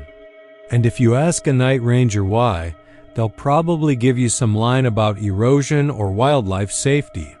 But if you stay a little longer, walk near the river when the clock creeps past 3 a.m., you might catch the faint glow of something yellow bobbing gently where the water meets the roots. And if you listen close, you might hear footsteps, not splashing, not stumbling, just footsteps, keeping pace with the flow in reverse. The current always knows where it's going. But something else is walking the wrong way.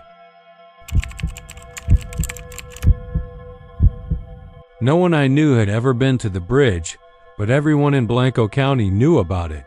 They whispered stories about it like they were talking about a local ghost or an old crime that was never solved.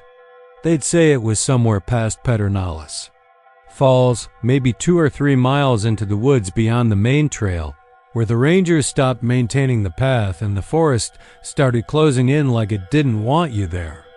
They'd say that if you found the bridge and crossed it after midnight, something would change. Some people claimed it would drop you in a different place entirely, like stepping into a fold in the map.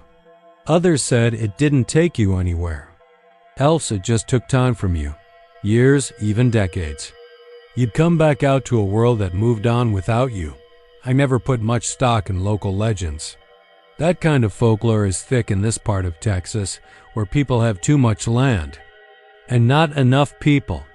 You get enough empty fields and moonlight, and suddenly every coyote cry turns into a Wendigo, every dried-up well hides a ghost. But I grew up here. I knew these people. They weren't liars, not really. Some of them had seen things. A few were never quite right after it started with a photograph. I was at my uncle's place after his funeral, going through his things. He was always a recluse, even when he was younger. Lived out past Johnson City in one of those old trailers with aluminum siding and a porch full of rusted tools. I never saw him much, just a few Thanksgivings when I was a kid. He didn't talk much, just stared at the fire with this look like he was listening to something no one else could hear. In his closet, at the back behind old flannel shirts and a gun safe with no key, I found a box labeled Bridge. It was handwritten in marker, sloppy and smudged, like he'd been in a hurry or maybe drunk. Inside were 3 items: a Polaroid photo of a wooden bridge in the woods, a spiral notebook with pages missing, and a cassette tape in a cracked plastic case. I looked at the photo first.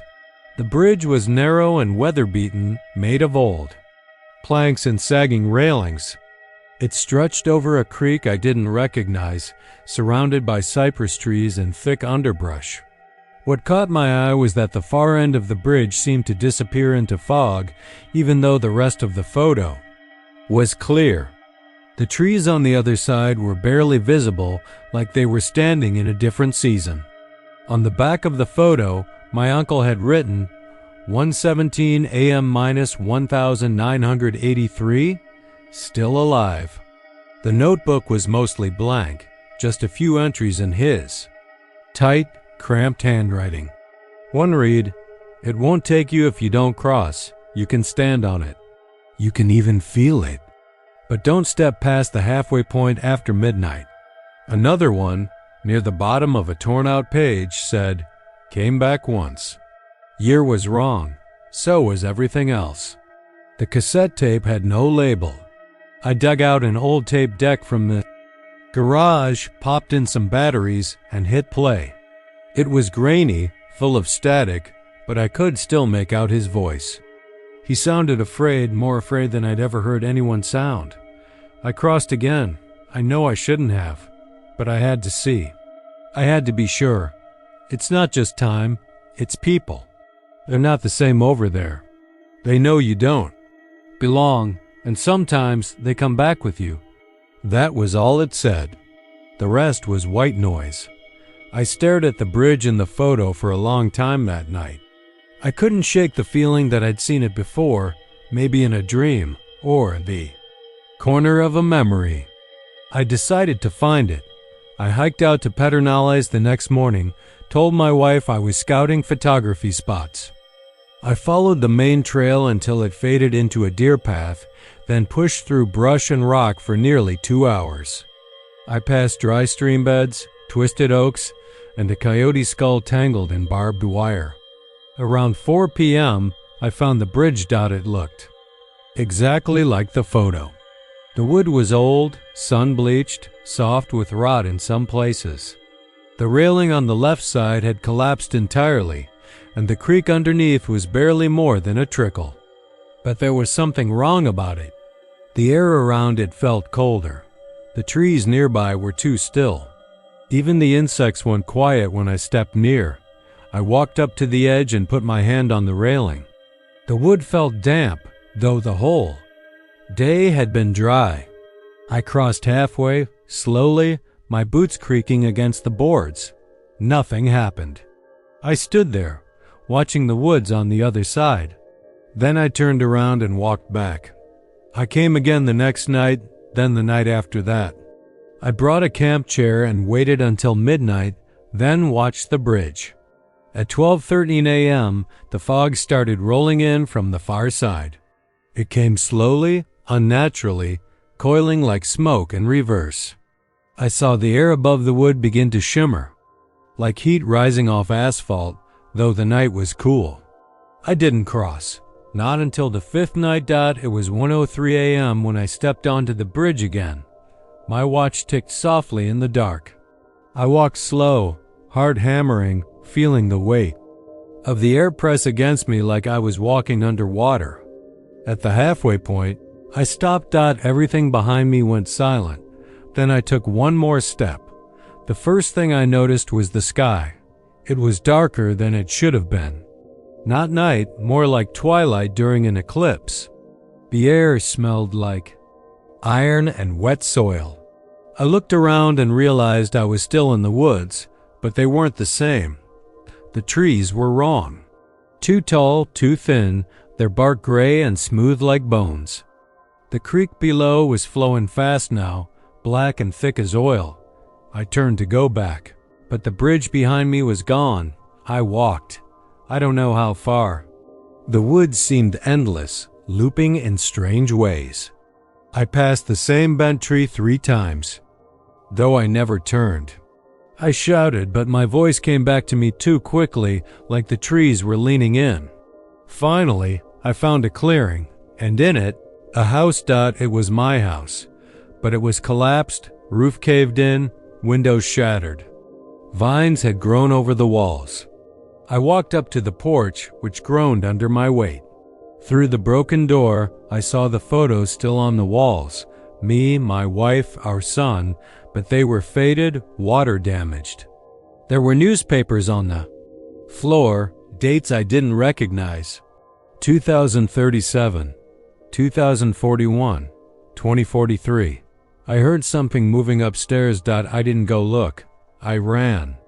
I don't remember finding the bridge again, but suddenly I was on it, running across splintered wood as the fog swallowed the trees.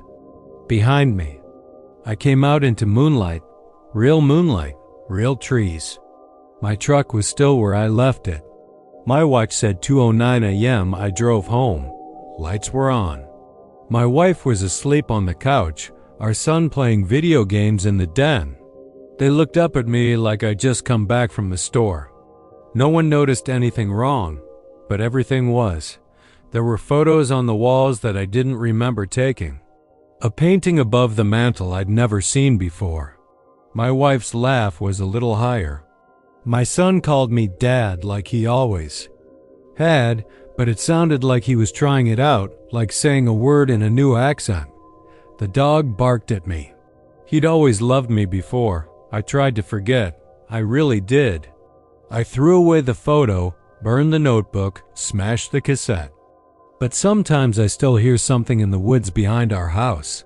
Something moving slow and heavy, like it remembers me. Sometimes I find muddy footprints on the porch that don't match my boots. And sometimes, just before dawn, I look out across the field and I see it again. The bridge waiting. The first person to notice the tent was Carl Fisher, a retired Houston firefighter who spent more time camping in Brazos Bend State Park than he did at home. He'd been staying near Elm Lake for 5 nights when he saw it, dull olive green. Canvas stretched tight, stakes sunk deep like it had been there for days. But he'd walked that part of the trail just yesterday and he knew for damn sure it hadn't been there. It wasn't near any designated sites, either just tucked into a shadowy curve off the trail where the tree canopy folded in close. At first glance, it seemed like some kid had gone rogue, trying to get off the grid for the weekend. Carl had seen that before. Young guys who thought rules didn't apply when you had enough beer and bug spray. So he hiked over, planning to give a half-gruff warning, maybe offer some water, maybe shoot the shit a little. But when he got within 20 feet of the tent, something prickled at the base of his neck. It was silent, sure, and Brazos could get quiet in that still, sticky way. That made you aware of every breath you took, but this was different. The birds had gone mute. Even the cicadas had shut up. He stopped. The tent's flap was zipped tight. No sounds from inside. Nothing stirred. "Hey," he called out, voice flat and calm. "This spot's not on the map. You all right in there?" Silence. He waited. Still nothing. Carl scratched his jaw, suddenly aware of how loud his breathing was. He took a cautious step forward. The smell hit him, first wet earth and something older, like mildew that had festered through years. And then, just as he was about to call out again, something whispered from inside. It wasn't words. It was the tone of dry, scraping shuffle.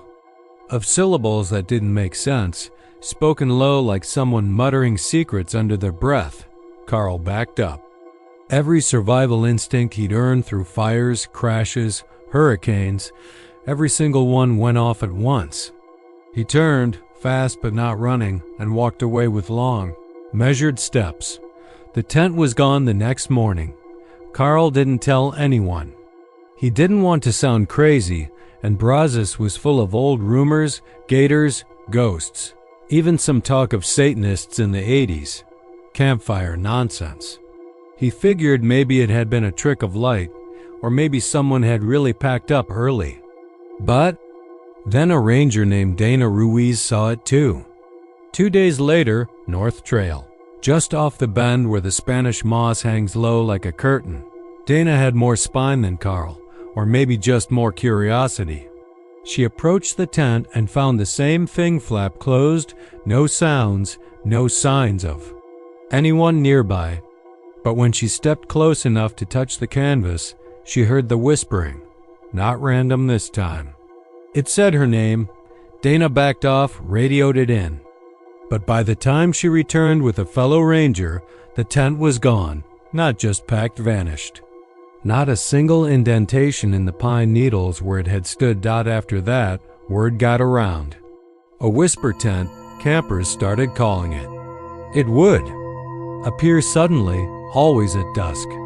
Different places, never the same spot twice.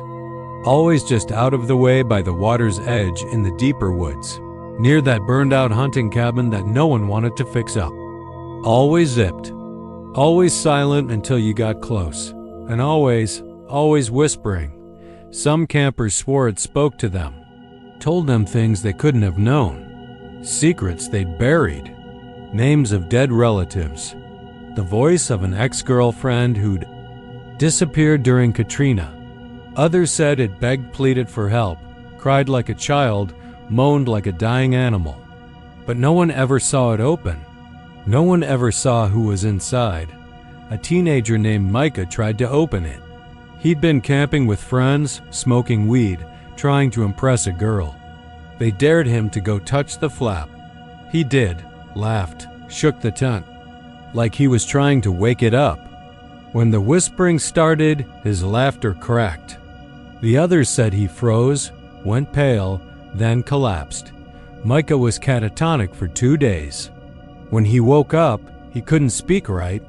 His sentences came out backward. Nonsense syllables, most of them, except one phrase he kept repeating over and over again. Don't unzip, don't unzip, don't unzip. They had to sedate him. By late June, the park started quietly warning people away from certain parts of the trails. They didn't say why, just blamed flooding or maintenance. But the tent kept showing up. A jogger spotted it in broad daylight near the observatory trail. A birdwatcher saw it nestled in a thicket of cattails by Pillant Slough. One camper claimed he saw it floating, not pitched, not anchored, just floating 6 inches above the pine-strewn ground. A man named Reggie Banks, amateur ghost hunter and conspiracy nut, claimed he spent a night beside it. Said he didn't hear whispers, just a low hum like a generator. In the morning he had burns on his arms and legs. Like sunburns, but deeper. He refused to go to a hospital. When a friend finally convinced him to get checked out, the doctor said the burns had been made by prolonged exposure to heat and pressure, like he'd been trapped in a hot crawl space for hours. But Reggie swore he never touched the tent, never even unzipped it. That's when the disappearances started. First was Olivia Harris, a UT student on a solo camping trip. Her car was found parked near Creekfield Lake. Her gear was there. Her food, her maps, her journal. But her tent was zipped and she was gone. The rangers combed the area for days. Dogs couldn't catch a scent. Then came Marcus and Dana Tomlin, a married couple camping with their daughter. They went for a short walk while the girl napped, never came back. Their daughter, 5 years old, said they heard a voice and walked into the wrong tent. No one took her seriously. She's still in foster care. By August, the park was unofficially haunted. People stopped coming. Even the rangers pulled back. The official line was drought, rising gator activity, invasive snakes. But the truth circulated online Reddit threads, obscure TikTok channels, grainy YouTube videos claiming to have caught the whispers. Most were fake. Some weren't. One video, uploaded under the name Dead Camp TX, showed a shaky close-up of the tent's flap at twilight. The camera gets within inches. You hear the cicadas stop. Then the voice, female, soft, almost pleading, says, "Please unzip it. Please, I'm cold." The person holding the camera doesn't unzip. Instead, he backs away. You can hear him sobbing as he runs. 3 days later, his channel goes dead. His username is never active again. Last week, Carl Fisher came back. No one knows why. He hadn't camped since that first sighting, but he told a clerk at a bait shop that he needed to see if it was still there. That night, a hiker saw a lantern glowing near the old marsh trail. The ranger who went to check found Carl's truck, engine cold, keys still in the ignition. But no Carl, just boot prints leading into the trees, and a tent, staked tight, zip closed, flat facing west. When the ranger approached, the whispering started again. He said it sounded like Carl, but he didn't unzip it. No one ever unzips it, because the truth is, it's not a tent. It only looks like one, and whatever's whispering inside it wants you to believe it's someone you lost, someone scared, someone trapped. But if you unzip it, you let it out, and once it's out, it doesn't need the tent anymore. The locals don't talk about huco tanks after sundown. It's not superstition, not exactly, but there's a kind of agreement, unspoken and tight-lipped, that some places are best left alone. When the heat lifts and the desert wind starts to whisper. You can feel it if you're paying attention, that electric prickle along the skin just as the last of the sun falls behind the rocks. It's like something watching, but always out of sight. I'd come to the park in late October, chasing a story that wasn't meant to be a horror story.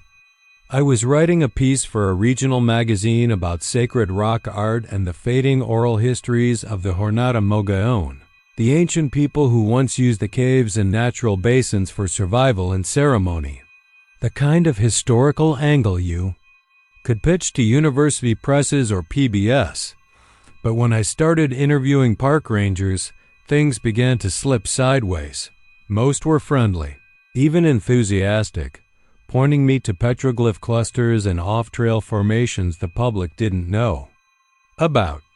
But one of them, a grizzled man named Harland, who looked like he'd been cut from the very stone he patrolled, grew quiet when I asked about the Northeast Basin, just behind the towering granite formation locals called the Three Guardians. He scratched at the edge of his beard and said, "That part's closed to the public, permanently." "But there's a trail there," I pressed. "Old trail markers." Harlan's eyes flicked up to mine, hard and gray. "The state welded it shut 10 years ago. Metal gate, reinforced. You go poking around, don't expect anyone to come looking." I assumed he meant it as a warning about wildlife, mountain lions maybe, or unstable rock shelves, but the way he said it, it didn't feel like a ranger's warning. It felt like a threat layered over fear, the way a man talks when he knows a truth he wishes he didn't. That night I camped in one of the designated sites, away from the few other visitors. The wind came in hollow gusts, whistling through crevices with a voice I could almost understand. I couldn't sleep, not really. Just dozed and twisted, always on the edge of waking, haunted by the same image. A rusted gate flush with the ground, set into a wall of stone like a vault, like something built to keep things in. The next morning, I packed light, told no one where I was going, and hiked northeast past the marked trails, up toward the dead-end basin behind the Three Guardians. The terrain grew rougher. The rocks were slick with patches of desert moss and thin dust that clung to my boots. I passed old cairns, their stones toppled.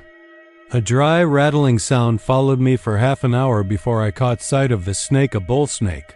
Not venomous, but it didn't break eye contact. Just sat there, coiled, watching me pass. I found the gate before noon. It wasn't a gate in the traditional sense. More like a steel sheet, embedded upright into a narrow rock corridor that led nowhere on any map. It had rusted around the edges, but the welds were still visible, thick and purposeful. A large metal sign bolted to the top read, "Do not enter. State restricted area hazard zone," but the welds had been cut, not torched through with fire, not jagged like someone had pried their way in. They had been sliced clean and straight like a surgeon's incision. The gate hung slightly ajar, its hinges bowed outward as though something had pushed from the inside. I didn't want to go through. Every cell in my body screamed to leave. But fear is a strange motivator. It makes you curious, makes you reckless. I pulled out my phone, turned on the flashlight, and stepped inside. The passage went down. A sharp descent into darkness, not natural at all. The walls were hewn stone, but too smooth, too regular. It reminded me of drainage tunnels, the kind. Built during the Cold War, every footstep echoed wrong, not as though I were underground, but like I'd walked into a space that didn't care about time the same way we do, after maybe 50 yards. The air turned cold unnaturally so. I could see my breath in front of me, even though outside it had been pushing 90 degrees. My light flickered. I banged the phone against my thigh, muttered a curse, and looked up. There were markings on the walls. Not graffiti. Not petroglyphs. These were carved symbols, deep and precise, arranged in patterns I didn't recognize but couldn't look away from. They spiraled, nested within one another, forming what I can only describe as optical traps. Designs that made your eyes follow paths that looped back on themselves endlessly. One symbol in particular, a jagged, pitchfork shape flanked by crescent. Moons, was repeated over and over again. Something about it made me feel like my heart was being squeezed, like I was remembering something I'd never seen. I checked the time. It was 10:34 a.m. When I turned around, the passage behind me was gone, not sealed or caved in. Gone. The hallway just ended in flat, unbroken stone. I ran forward, fingers outstretched, touched the wall. It was real, cool to the touch, no seam, no draft. My light caught something on the ground behind me, a scatter of what looked like small animal bones. I stepped back instinctively, crunching. One underfoot. The noise was deafening. The silence that followed was worse than I heard breathing, not my own. Heavy, labored just at the edge of the light. It came from everywhere and nowhere, and when I swung the flashlight toward it, the beam bent. Not like it hit something reflective bent, as if space itself warped around whatever was standing just beyond reach. I ran. I don't remember how long I ran. I don't remember turning corners, but the hallway stretched and shrank, changed directions. Beneath my feet, time slipped. My body felt heavy, like I was being pulled in multiple directions. I screamed once, but the sound came out muffled, like shouting underwater. And then, suddenly, I was outside, flat on my back in the gravel, staring up at a pink sky. The sun was nearly down. I sat up slowly. My backpack was missing. So was my phone. My watch, however, still clung to my wrist, frozen at 10:34. It was 7:48 p.m. I hiked back in the dark, heart thundering the whole way. I passed Harlan's outpost around midnight. The lights were on. He was waiting, smoking a cigarette with shaking hands. "Told you not to go up there," he said quietly. "Gate was closed last week. Welded again just this morning." I didn't argue. I didn't try to explain. But something in his tone caught me. "You've seen it too," I said. He didn't answer for a long time. Just looked out across the desert where the shadows stretched like arms. 3 times, he muttered. Once before it was sealed. Twice after. Every time I come out, things are missing. People. Pieces of memory. Like it took something just to let me go. It ain't a gate. It's a mouth. I didn't stay another night. Drove out of there. With the windows down, trying to hear anything over the wind. I haven't written the article. I haven't told anyone else what really happened, but last week I got a letter no return address, no name. Inside was a photograph of the Northeast Basin taken from above. The gate was open again, and this time someone was standing in it, or at least something that used to be someone. It was the tail end of October, and the air in Bastrop State Park held the uneasy stillness that comes just before a cold front. The pine trees, scarred and twisted from the wildfires that had licked through the region years before, stood like sentinels, tall and black against the bruised Texas sky. There weren't many campers that week. School was in session, and most families were hunkered down in the suburbs, prepping for Halloween decorations and football games. But the few who were there scattered hikers, a couple in an RV by the lake, a pair of graduate students from UT doing some kind of ecology study, would all remember the same thing. The night something that looked like a deer walked across Lost Pines Trail. On two legs, Ranger Kevin McDowell had been working the park for over 16 years. A quiet man with a pale face and stiff back, the kind of guy who called everyone sir or ma'am regardless of age. He knew the park's terrain better than anyone, could find a broken bootlace under a pine needle, could tell the age of a tree just by touching its bark. His partner that season, a younger ranger named Tara Miller, had transferred in from Arkansas. She was bright-eyed, full of that rookie energy that hadn't yet been dulled by bureaucracy and cold cases. She was also the one who saw it first. It was around 7:50 p.m., right at dusk, when the radio crackled. "Kev, you still up on the ridge trail? I'm near the south overlook." Something just walked across the path about 30 yards ahead of me. Thought it was a deer, but it's not walking right. McDowell paused mid-step, listening as the wind whispered through the burnt skeletons of the loblolly pines. He pressed the mic. "You mean limping?" "No," Tara's voice came back, slightly shaky. "Walking, upright, like a person.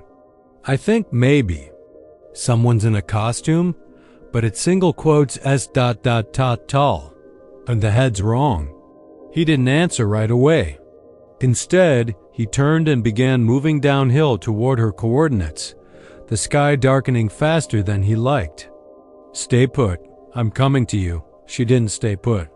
She never said it out loud, but McDowell later admitted he knew, by the tone in her voice, that she'd already started to follow it. They met up near a dry creek bed that wound through a patch of woods less touched by fire, where the trees still had needles and the earth wasn't gray and dead. Tara was crouched behind a tree, her flashlight off, but her body visibly tense, trembling slightly. She motioned for him to get low. Her whisper was barely audible. It went that way. "Toward the old fire tower." McDowell squinted. That tower hadn't been used since 2009, when the foundation had started to shift and it was deemed unsafe. Tourists weren't allowed up there anymore. Neither were rangers. But the place had always had a reputation. High schoolers snuck out there to drink. Locals said the tower whistled at night. McDowell nodded once, slowly. Together they began creeping along the ridge, boots crunching against dry leaves. Then they saw it again. About 50 feet ahead, partially obscured by trees, was a shape. Thin, tall, roughly 6 feet, but with long limbs, slightly hunched. Its skin or fur was the color of damp bark, matted and patchy, like it had rolled in ashes. It had the head of a deer, narrow snout, wide black eyes, but the mouth was too wide, and when it turned toward them, it opened that mouth in a slow, unnatural way, not like an animal showing its teeth, more like a person trying to speak. After years of silence, no sound came out. It took a step forward. On two legs. That was when McDowell reached for his sidearm, but it didn't attack. It simply turned and walked into the trees, slow and deliberate, vanishing into the dusk. Tara whispered, "What the hell was that?" Neither of them had an answer. They followed it for over an hour, past the marked trails, past the creek, deeper into an area of the park that hadn't been mapped in years. Trees grew closer together here. The soil was darker. The silence was different, thicker, oppressive. At one point, they found a dead raccoon, its body folded neatly in half, like someone had snapped it over a knee. Not eaten. Just broken. Tara started to panic then, breathing too fast. McDowell tried to calm her. He should have turned back. He would say that again and again later. He should have turned back. They reached the fire tower just after 9. The structure loomed above them, rusted and tilting slightly, its wooden steps warped and rotting. But what caught their attention wasn't the tower, it was what sat beneath it. Bones, hundreds of them. Animal bones, mostly ribs, skulls, spines, all arranged in a spiral pattern leading to the base of the tower. At the center, something was hanging. A deer's head, nailed to the trunk of the tower with rusted tools. But not just a head part. Of the spine was still attached, dangling. McDowell stared at it, stunned. He didn't notice Tara approaching the spiral. She stopped just short of stepping into it. Then the sound came, a low, dragging breath, like lungs full of water trying to inhale. They both spun around and it was there, just outside the spiral, standing, watching. Taller now, maybe 7 feet. Its legs were bent wrong, its arms longer than before, and its eyes weren't black anymore. They were red, not glowing, just wet, raw, like something had been peeled away. Its mouth opened again, and this time it did make a sound out. It sounded like a man screaming, played backwards. Tara screamed.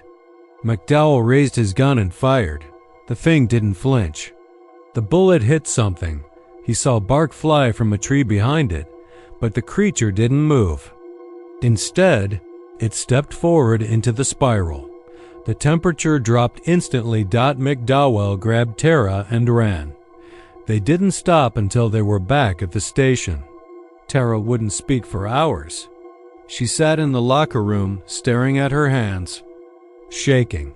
McDowell gave a full report to the supervising ranger minus certain details. He knew what would happen. They'd send a team. They'd find nothing. They'd write it off as stress, misidentification, maybe even pranksters. But the next morning, McDowell came in early and found his badge on the desk. Not his. Tara single quotes S.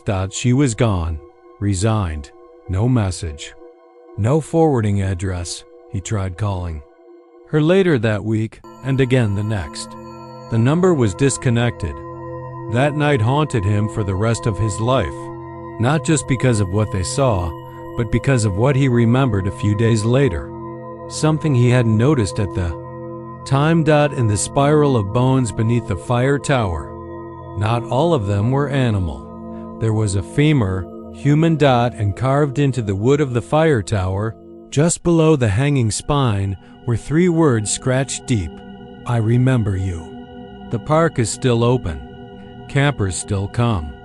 And sometimes just before the front blows in and the air goes still, hikers on Lost Pines Trail report seeing a deer far off in the trees, watching, not running. Standing, upright.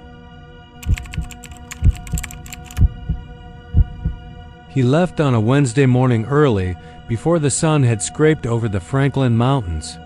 Name was Walter Kincaid. Walt to his friends, if you could call them that.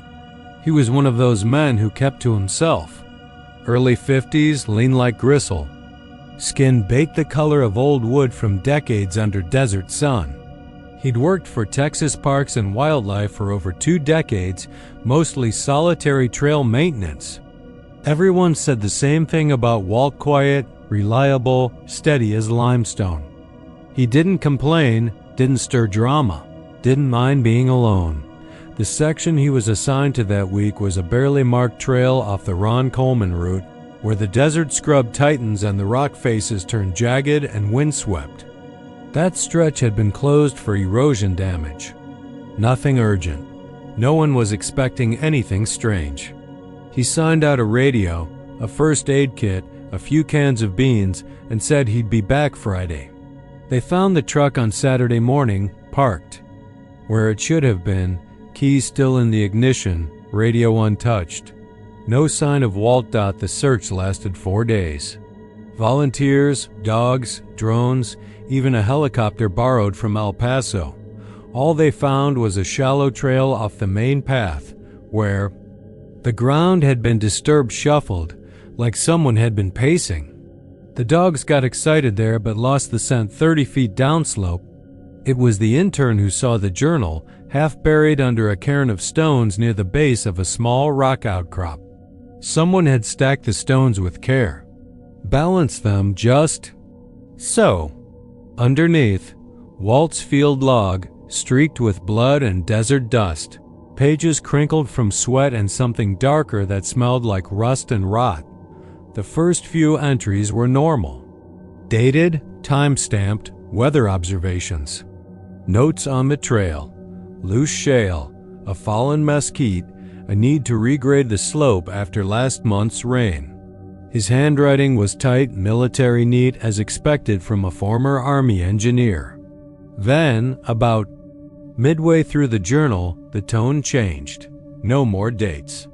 No more structure. Just one long, rambling message, as if he'd started writing and couldn't stop. He wrote about a sound.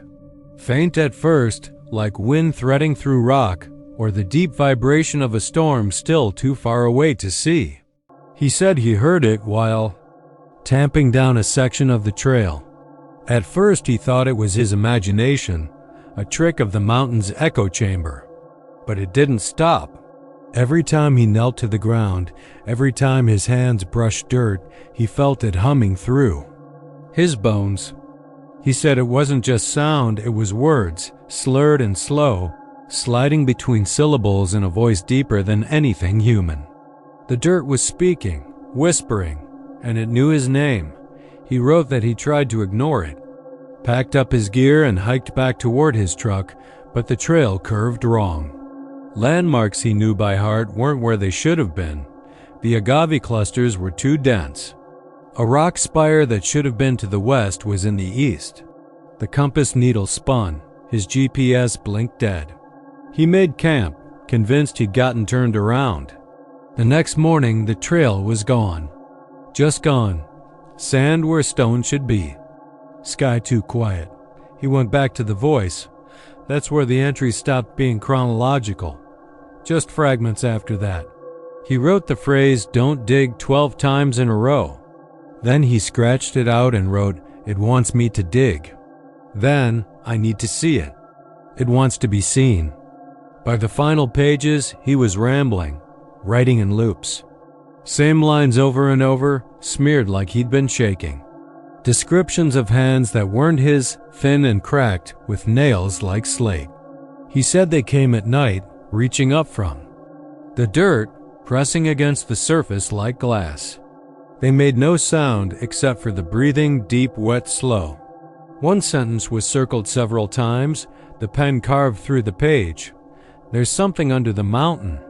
When they followed the path from the cairn, about 40 yards downslope, they found the hole. It was more than 12 feet deep, cut straight into compact desert earth and limestone shelf. No shovel marks, no tools nearby, just claw marks. Deep. Ragged furrows like someone had torn into the earth barehanded. And blood, not fresh, dried and baked into the walls. The bottom of the hole was pitch black. Flashlights didn't help much. They lowered a camera and the feed cut out just after the 10-foot mark, static hissing through the speakers. One of the rangers, a younger guy, leaned in too close and swore he heard something breathing up at him. They sent in a team with gear, rope, and every regulation safety measure. But halfway down, the lead climber panicked, screamed like something touched him, and the entire operation was called off. He wouldn't say what he saw, only that the ground moved. After that, the site was closed. The hole was filled with concrete, capped with steel, and marked as an unstable geological feature.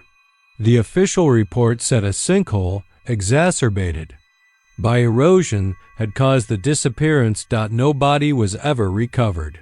2 months later, a hiker went missing in the same sector. Then a grad student doing geologic research. They all vanished along the same stretch of unmarked path. Quietly and without ceremony, the park closed off that section completely. No trails, no access. Fencing, cameras, armed enforcement. The whole area erased from the map. They say if you go up into the Franklin Mountains and listen hard, especially near sundown, you can still hear it. Not the wind. Not an animal. A voice, low and humming, just beneath your feet. Calling names that don't belong to you. Asking questions you don't want to answer. Telling you, in a language that doesn't sound like words, to dig. Just dig. Not far. Not deep. Just enough. Enough to see. Enough to let it out. They say the fire lookout tower at Possum Kingdom hasn't been used for its original purpose in decades. Most people don't even know it's there anymore. Tucked away in the backcountry where the lake stops being picturesque and starts looking like something from a fever dream, twisted mesquite trees, jagged rocks, and the kind of silence that feels like it's pressing in on your ears. The trail that leads to it has been swallowed up by time and disuse, overtaken by brush and the relentless Texas sun, but the tower still stands. Rusted, flaking, leaning ever so slightly like it's drunk on age, but standing.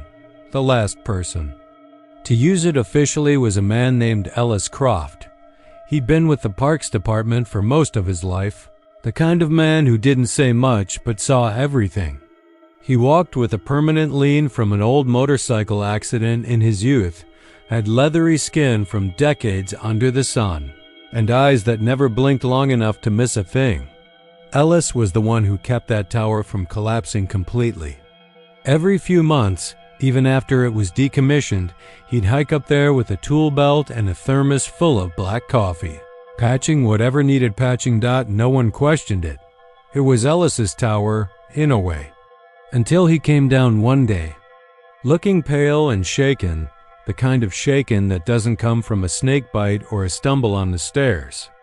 He walked into the ranger station, set down his thermos like it weighed 50 pounds, and said to no one in particular, "There's a baby crying down there." He said it once, clear and slow, and then refused to elaborate. People assumed he'd gone soft in the head. 83 years old, living alone in a trailer near the lake, surviving off canned chili and black and white TV reruns, who wouldn't start hearing things eventually. But Ellis kept going back. He'd sit at the top of that fire tower with his binoculars and his thermos, listening. And every now and then, someone who passed nearby, another ranger, a lost hiker, even a couple of teens messing around in the woods, would say something like, "Thought I heard a kid crying out there. You guys got feral dogs or something?" That was how it started. Then came McAllen. Ranger Paul McAllen was in his 30s, career-minded and cocky, the kind of guy who thought cryptids and ghosts were good for tourism but nothing more. He laughed off Ellis's stories but was also the first to volunteer when Ellis asked for help digging near the tower. Said he'd heard the crying more than once, right beneath the tower, like someone had buried a baby alive. Of course, Ellis hadn't dug much. Old bones, bad knees. But he showed McAllen where the sound was strongest. "Right here," he said, tapping the ground with the toe of his boot. "You listen long enough, you'll hear it real plain." So McAllen dug. He brought out a collapsible spade, a bottle of water, and a skeptical attitude. The sun was high that day, even for early October, the kind of heat that bakes into your scalp and makes you question your choices. He dug for maybe an hour before something strange happened. The dirt got warm. He said it out loud, more curious. Then scared at first. "Ellis, it's warm down here." Ellis didn't answer. Macklin dug deeper, expecting maybe a buried metal pipe or some geothermal anomaly. The soil changed consistency, clay-like, almost tacky, and it smelled faintly sweet, like rotting fruit. Then something cried louder. It wasn't a baby anymore. It had the pitch and timbre of a baby, yes, but too loud, too hollow, like it was coming from a cavern far below or resonating through bone. It rose suddenly, almost musical in the way it wavered and bent. Before cutting off mid-sob like a bad signal, Macklin dropped the spade and scrambled back, the color draining from his face. Ellis didn't say anything. He just stared at the hole, like he expected something to come crawling out. Macklin reported it, of course. You don't dig up warm soil that screams at you without saying something. The station wrote it up as an unexplained auditory phenomenon, logged it with the rest of the weird sightings and unconfirmed wildlife encounters they kept in the back file cabinet. But McCallan didn't sleep for days. He started acting strange, forgetful. He'd stare off toward the fire tower during his shifts.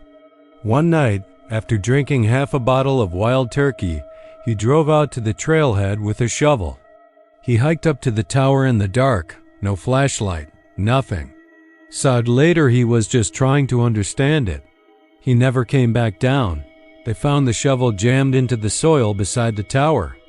A neat hole had been dug 4 feet deep, square-shaped like a grave.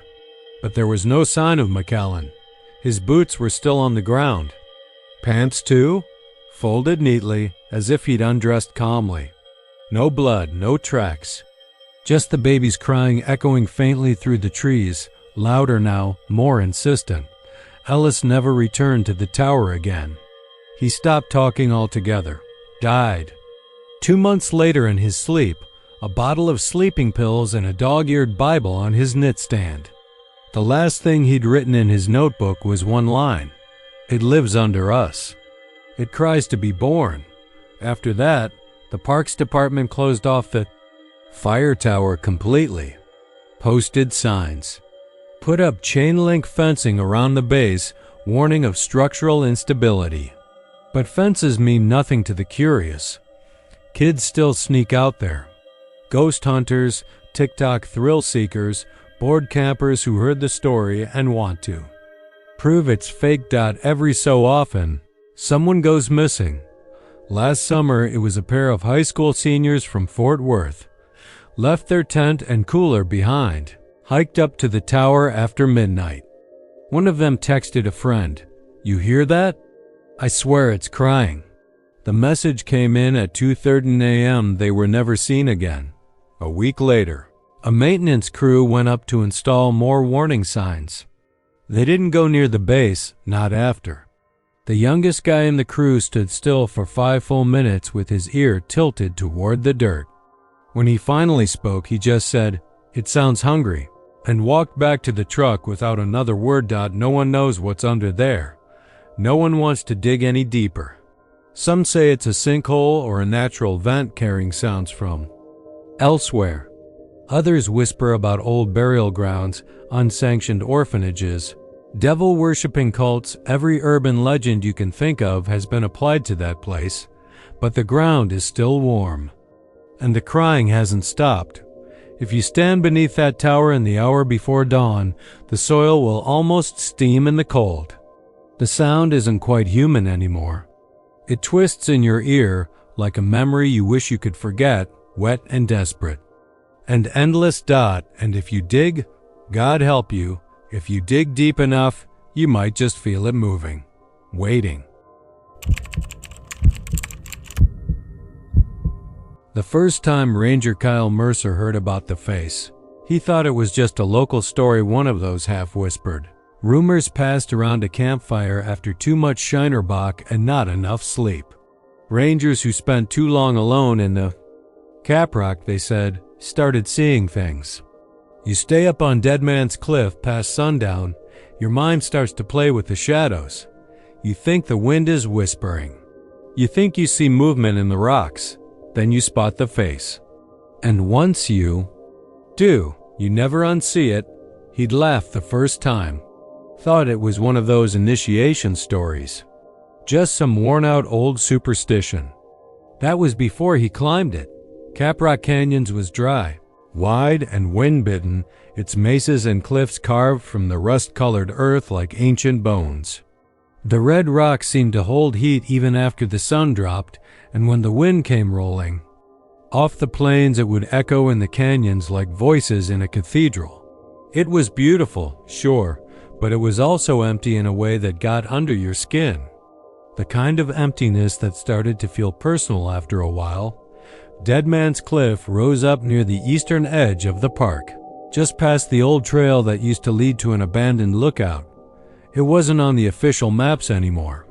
They'd closed the trail 5 years back after a teenage hiker drunk they guessed fell over the edge.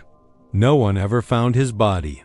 Only his phone, screen cracked and playing a video that stopped just before the screaming started. Rangers marked it as an accident. Locals weren't so sure.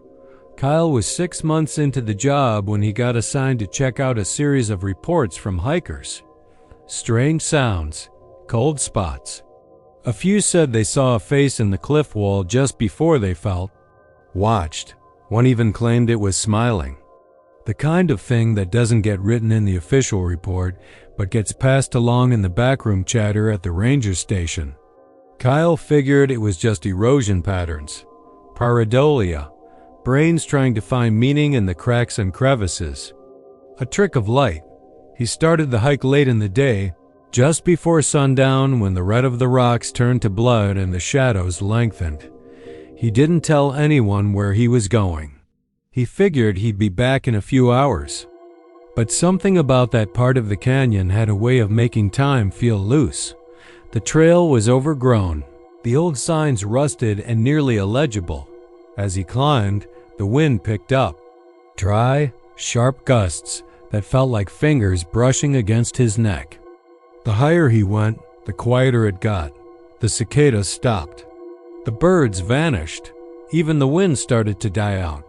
By the time he reached the flat shelf near the top, it was dead silent. No breeze, no insects. No sound at all, just his own heartbeat. And the crunch of his boots on gravel. That's when he saw it. About 12 feet high, just off-center from the cliff face, was a shape in the rock. At first, it didn't look like anything, just a rough patch in the stone. But then he looked closer. The eyes came into focus first. Hollowed out like erosion had carved sockets into the sandstone. Then the nose, crooked, too narrow. The mouth came last wide, slack-jawed, caught between a grimace and a grin dot. It looked like it had been carved by no tool, but by time and pressure and something crueler than nature. It looked like it had been there for 100 years. And yet something in the shape seemed recent, like it had just changed. Kyle stood frozen for a long time, unable to look away. The longer he stared, the more it looked alive. Not moving, but aware. A faint tightening in the corners of the eyes. A subtle shifting of the lips. It wasn't animated. It wasn't clay or animatronic, but the rock didn't sit still. It watched. He backed away slowly, every nerve on fire, stomach churning. Something inside told him not to turn his back. He made it 10 feet before he slipped on loose shale and went sprawling. The second his hands hit the ground, a sharp whisper cut through the stillness. Kyle. It was so clear, so close that he spun around expecting someone to be right there. But the trail was empty. Only the face in the rock staring down with its silent, knowing expression. He didn't remember the climb back down. His next memory was being in his truck engine. Running, sweat cold on his back, his knuckles white on the steering wheel. He didn't sleep that night, or the next. And when he finally did, the dreams were always the same. Standing at the edge of the cliff, the face growing larger, the mouth opening. something inside it whispering he didn't tell anyone. Not at first, but the face stayed with him. It wasn't just a memory. It was a presence. He'd catch glimpses of it in tree bark, in bathroom tiles, in the patterns of dried mud on his windshield. And always those hollow eyes watching. The other rangers noticed he lost weight, became jumpy, started drinking alone in the station after hours. Then he started asking questions. Quietly, at first, but then louder, about the hiker who'd fallen, about the others who'd gone up that trail and never been the same. He found 2 former rangers who'd both quit abruptly years ago. One lived in a camper near Matador, off the grid, wouldn't speak to him. The other, a woman named Holly Ray, met him at a diner in Childress and wouldn't look him in the eye. It's not a rock formation, she said after too much coffee and too little sleep. It's not even a carving, it's a wound. A wound? Something broke through up there a long time ago, and it's never closed. She didn't say much else, just warned him to stay away. Said the face didn't like being watched. Said it changes depending on who's looking. Sometimes it looks like someone you lost. Sometimes it looks like you died. By the time the summer ended, Kyle wasn't the same. His reports became erratic. Visitors complained of strange behavior. He once got caught standing alone at the canyon rim, talking softly to something that wasn't there. They put him on leave. He disappeared 3 weeks later, left his badge, his truck, and a single message on the station voicemail. It's smiling now. The park posted a warning. Not official, just a notice taped near the old trailhead. Do not climb Deadman's Cliff. Area closed for your safety. But the stories never stopped. Every few months, someone ignored the warnings. Sometimes they came back shaken. Sometimes not at all. Dot in the face. It's still there. You don't see it at first. Just rock. Red and cracked like any other part of the cap rock. But if you stand long enough, if you stare hard and let the silence settle into your bones, you start to feel it. The weight of something looking back. Something old, patient, and changing. It knows your name. It's always known, and when it opens its mouth, you'll understand what it means to be hollowed out, to be part of the stone. Forever. It was supposed to be a quick loop, just 40 minutes through the pine trees, over a few wooden bridges, a swing past the old fire tower, and back to the parking lot. That's what the map said. That's what the rangers said. Too easy hike, no elevation, great for kids. But folks had stopped bringing their kids. Mission Teja State Park sits tucked in the Davy Crockett National Forest, and most days it's quiet as a tomb, just birdsong and the far-off hum of traffic from Highway 21. But lately, something's wrong with the trail they call the Nabadake Loop. Something's wrong enough that the rangers started warning people, though not on the website, not on the little printed maps they hand out. No, it's whispered when you stop by the visitor center, said half-jokingly while someone scans your permit. Stick to the loop, they say. Don't take any side trails. And if you see a fork that's not on the map, turn back. That's what I was told. I was staying in the Cogdiches for a few weeks, trying to write a book I didn't believe in. My agent said a change of scenery might help. I liked the park's history, the Spanish mission ruins, the old stone cabin built by the CCC, the dusty trails through loblolly pines and sweetgum trees. It felt still, held in time. I parked near the interpretive center just after sunrise in early June. The air was already warm, thick with humidity, and the sky looked bruised in the east like it might storm later. I had a full water bottle, a pack of trail mix, and my phone with all trails loaded. I was the only car in the lot. The trail started. Normal enough flat, a little muddy from the week's rain, but peaceful.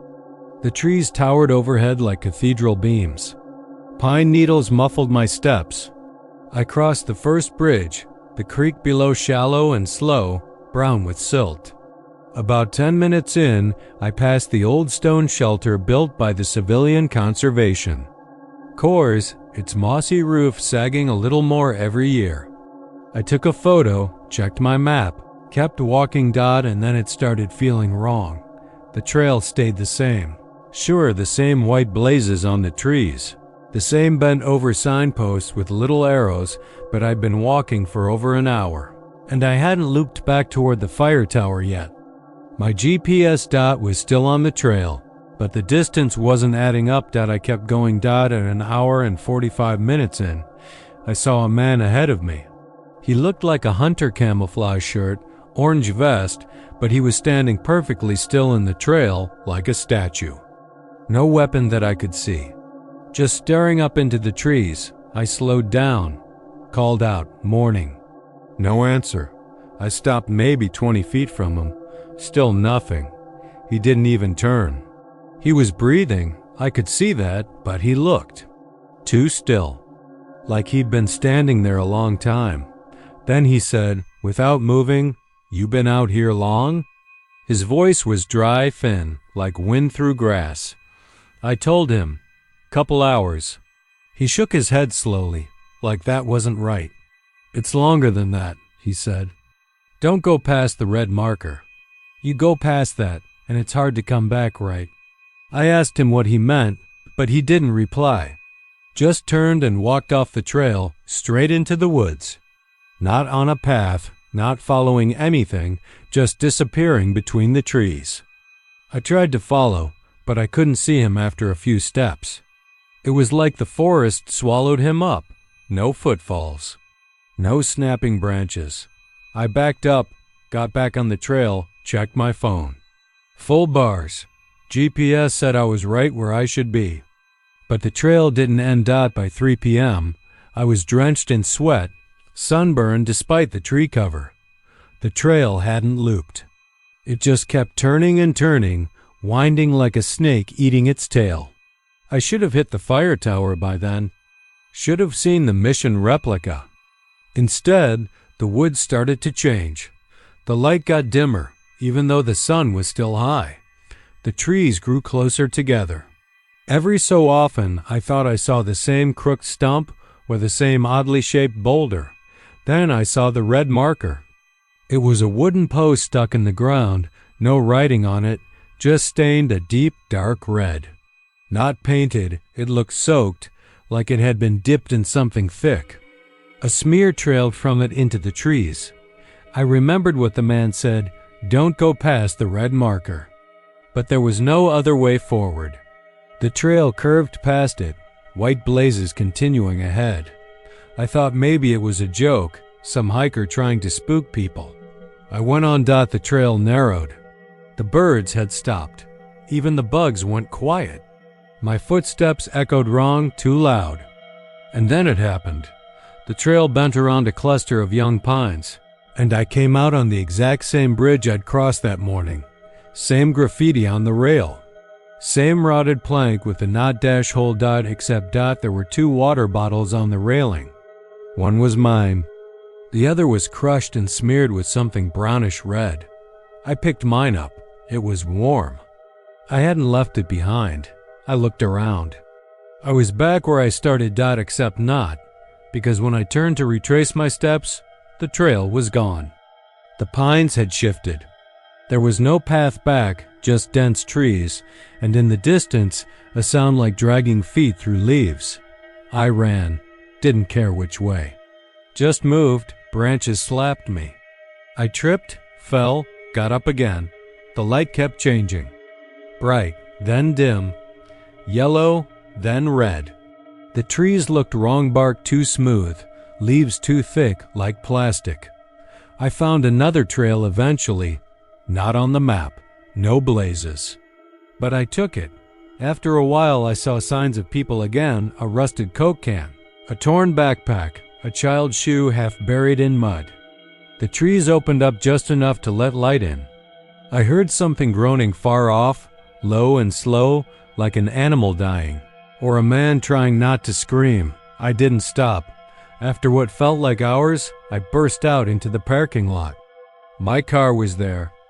2 rangers stood near it, looking uneasy. They stared at me. "You all right?" one asked. I nodded, breathless. "Yeah, just took longer than I expected." The older ranger tilted his head. "When'd you go in?"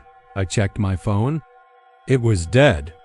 7 this morning, I said. The younger one glanced at the other. That was 5 days ago. They didn't let me leave right away. Took me inside, gave me water, asked 100 questions. I told them what I saw. They didn't write anything down. Just nodded grimly. "This ain't the first time," one said. "Some come back fine. Others, not quite right." I asked what they meant. "Some walk out with no shoes, faces all blistered like they've been in the sun a week straight." One lady had no memory past the red marker. Another guy came back talking in Spanish. Thing is, he'd never learned it. I never went back. I looked up the trail later online. People still hike it. Some say it's nothing but a glitchy GPS signal, swamp gas, dehydration. But if you look deep in the hiking forums, the weird ones, you find stories that line up. They all say the same thing. It's a loop, 40 minutes. Flat and easy. Until you see the red marker, and then it loops wrong. They say you shouldn't go into the deep part of Angelina after dark. Not unless you know the land like blood knows the body. That forest, down there in deep East Texas, breathes with an old rhythm, older than any state lines or GPS grid. Locals don't mess with it too much past hunting season, and even the seasoned trail hikers tend to stick to the marked loops and high ridge lines. But search and rescue doesn't get the luxury of choice. On October 3rd, right as the first hard cold front of the season came tearing in off the plains, a 23-year-old named Caleb Morris went missing. He'd been solo hiking near Boykin Springs, carrying nothing more than a day pack and a vague plan to go off the beaten path. His sister reported him missing after he failed to check in for 2 days. Park authorities found his truck parked neatly in the gravel lot near the trailhead, keys still in the ignition, as if he'd just stepped out to piss and got swallowed whole by the woods. That's where I come in. Name's Kyle Redman.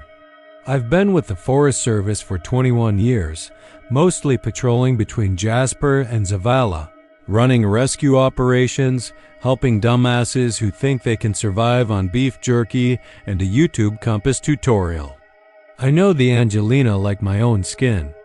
Or at least I thought I did. We started grid searching on the 4th, sticking close to the creek beds and old fire break trails where someone might veer off and think they're headed somewhere.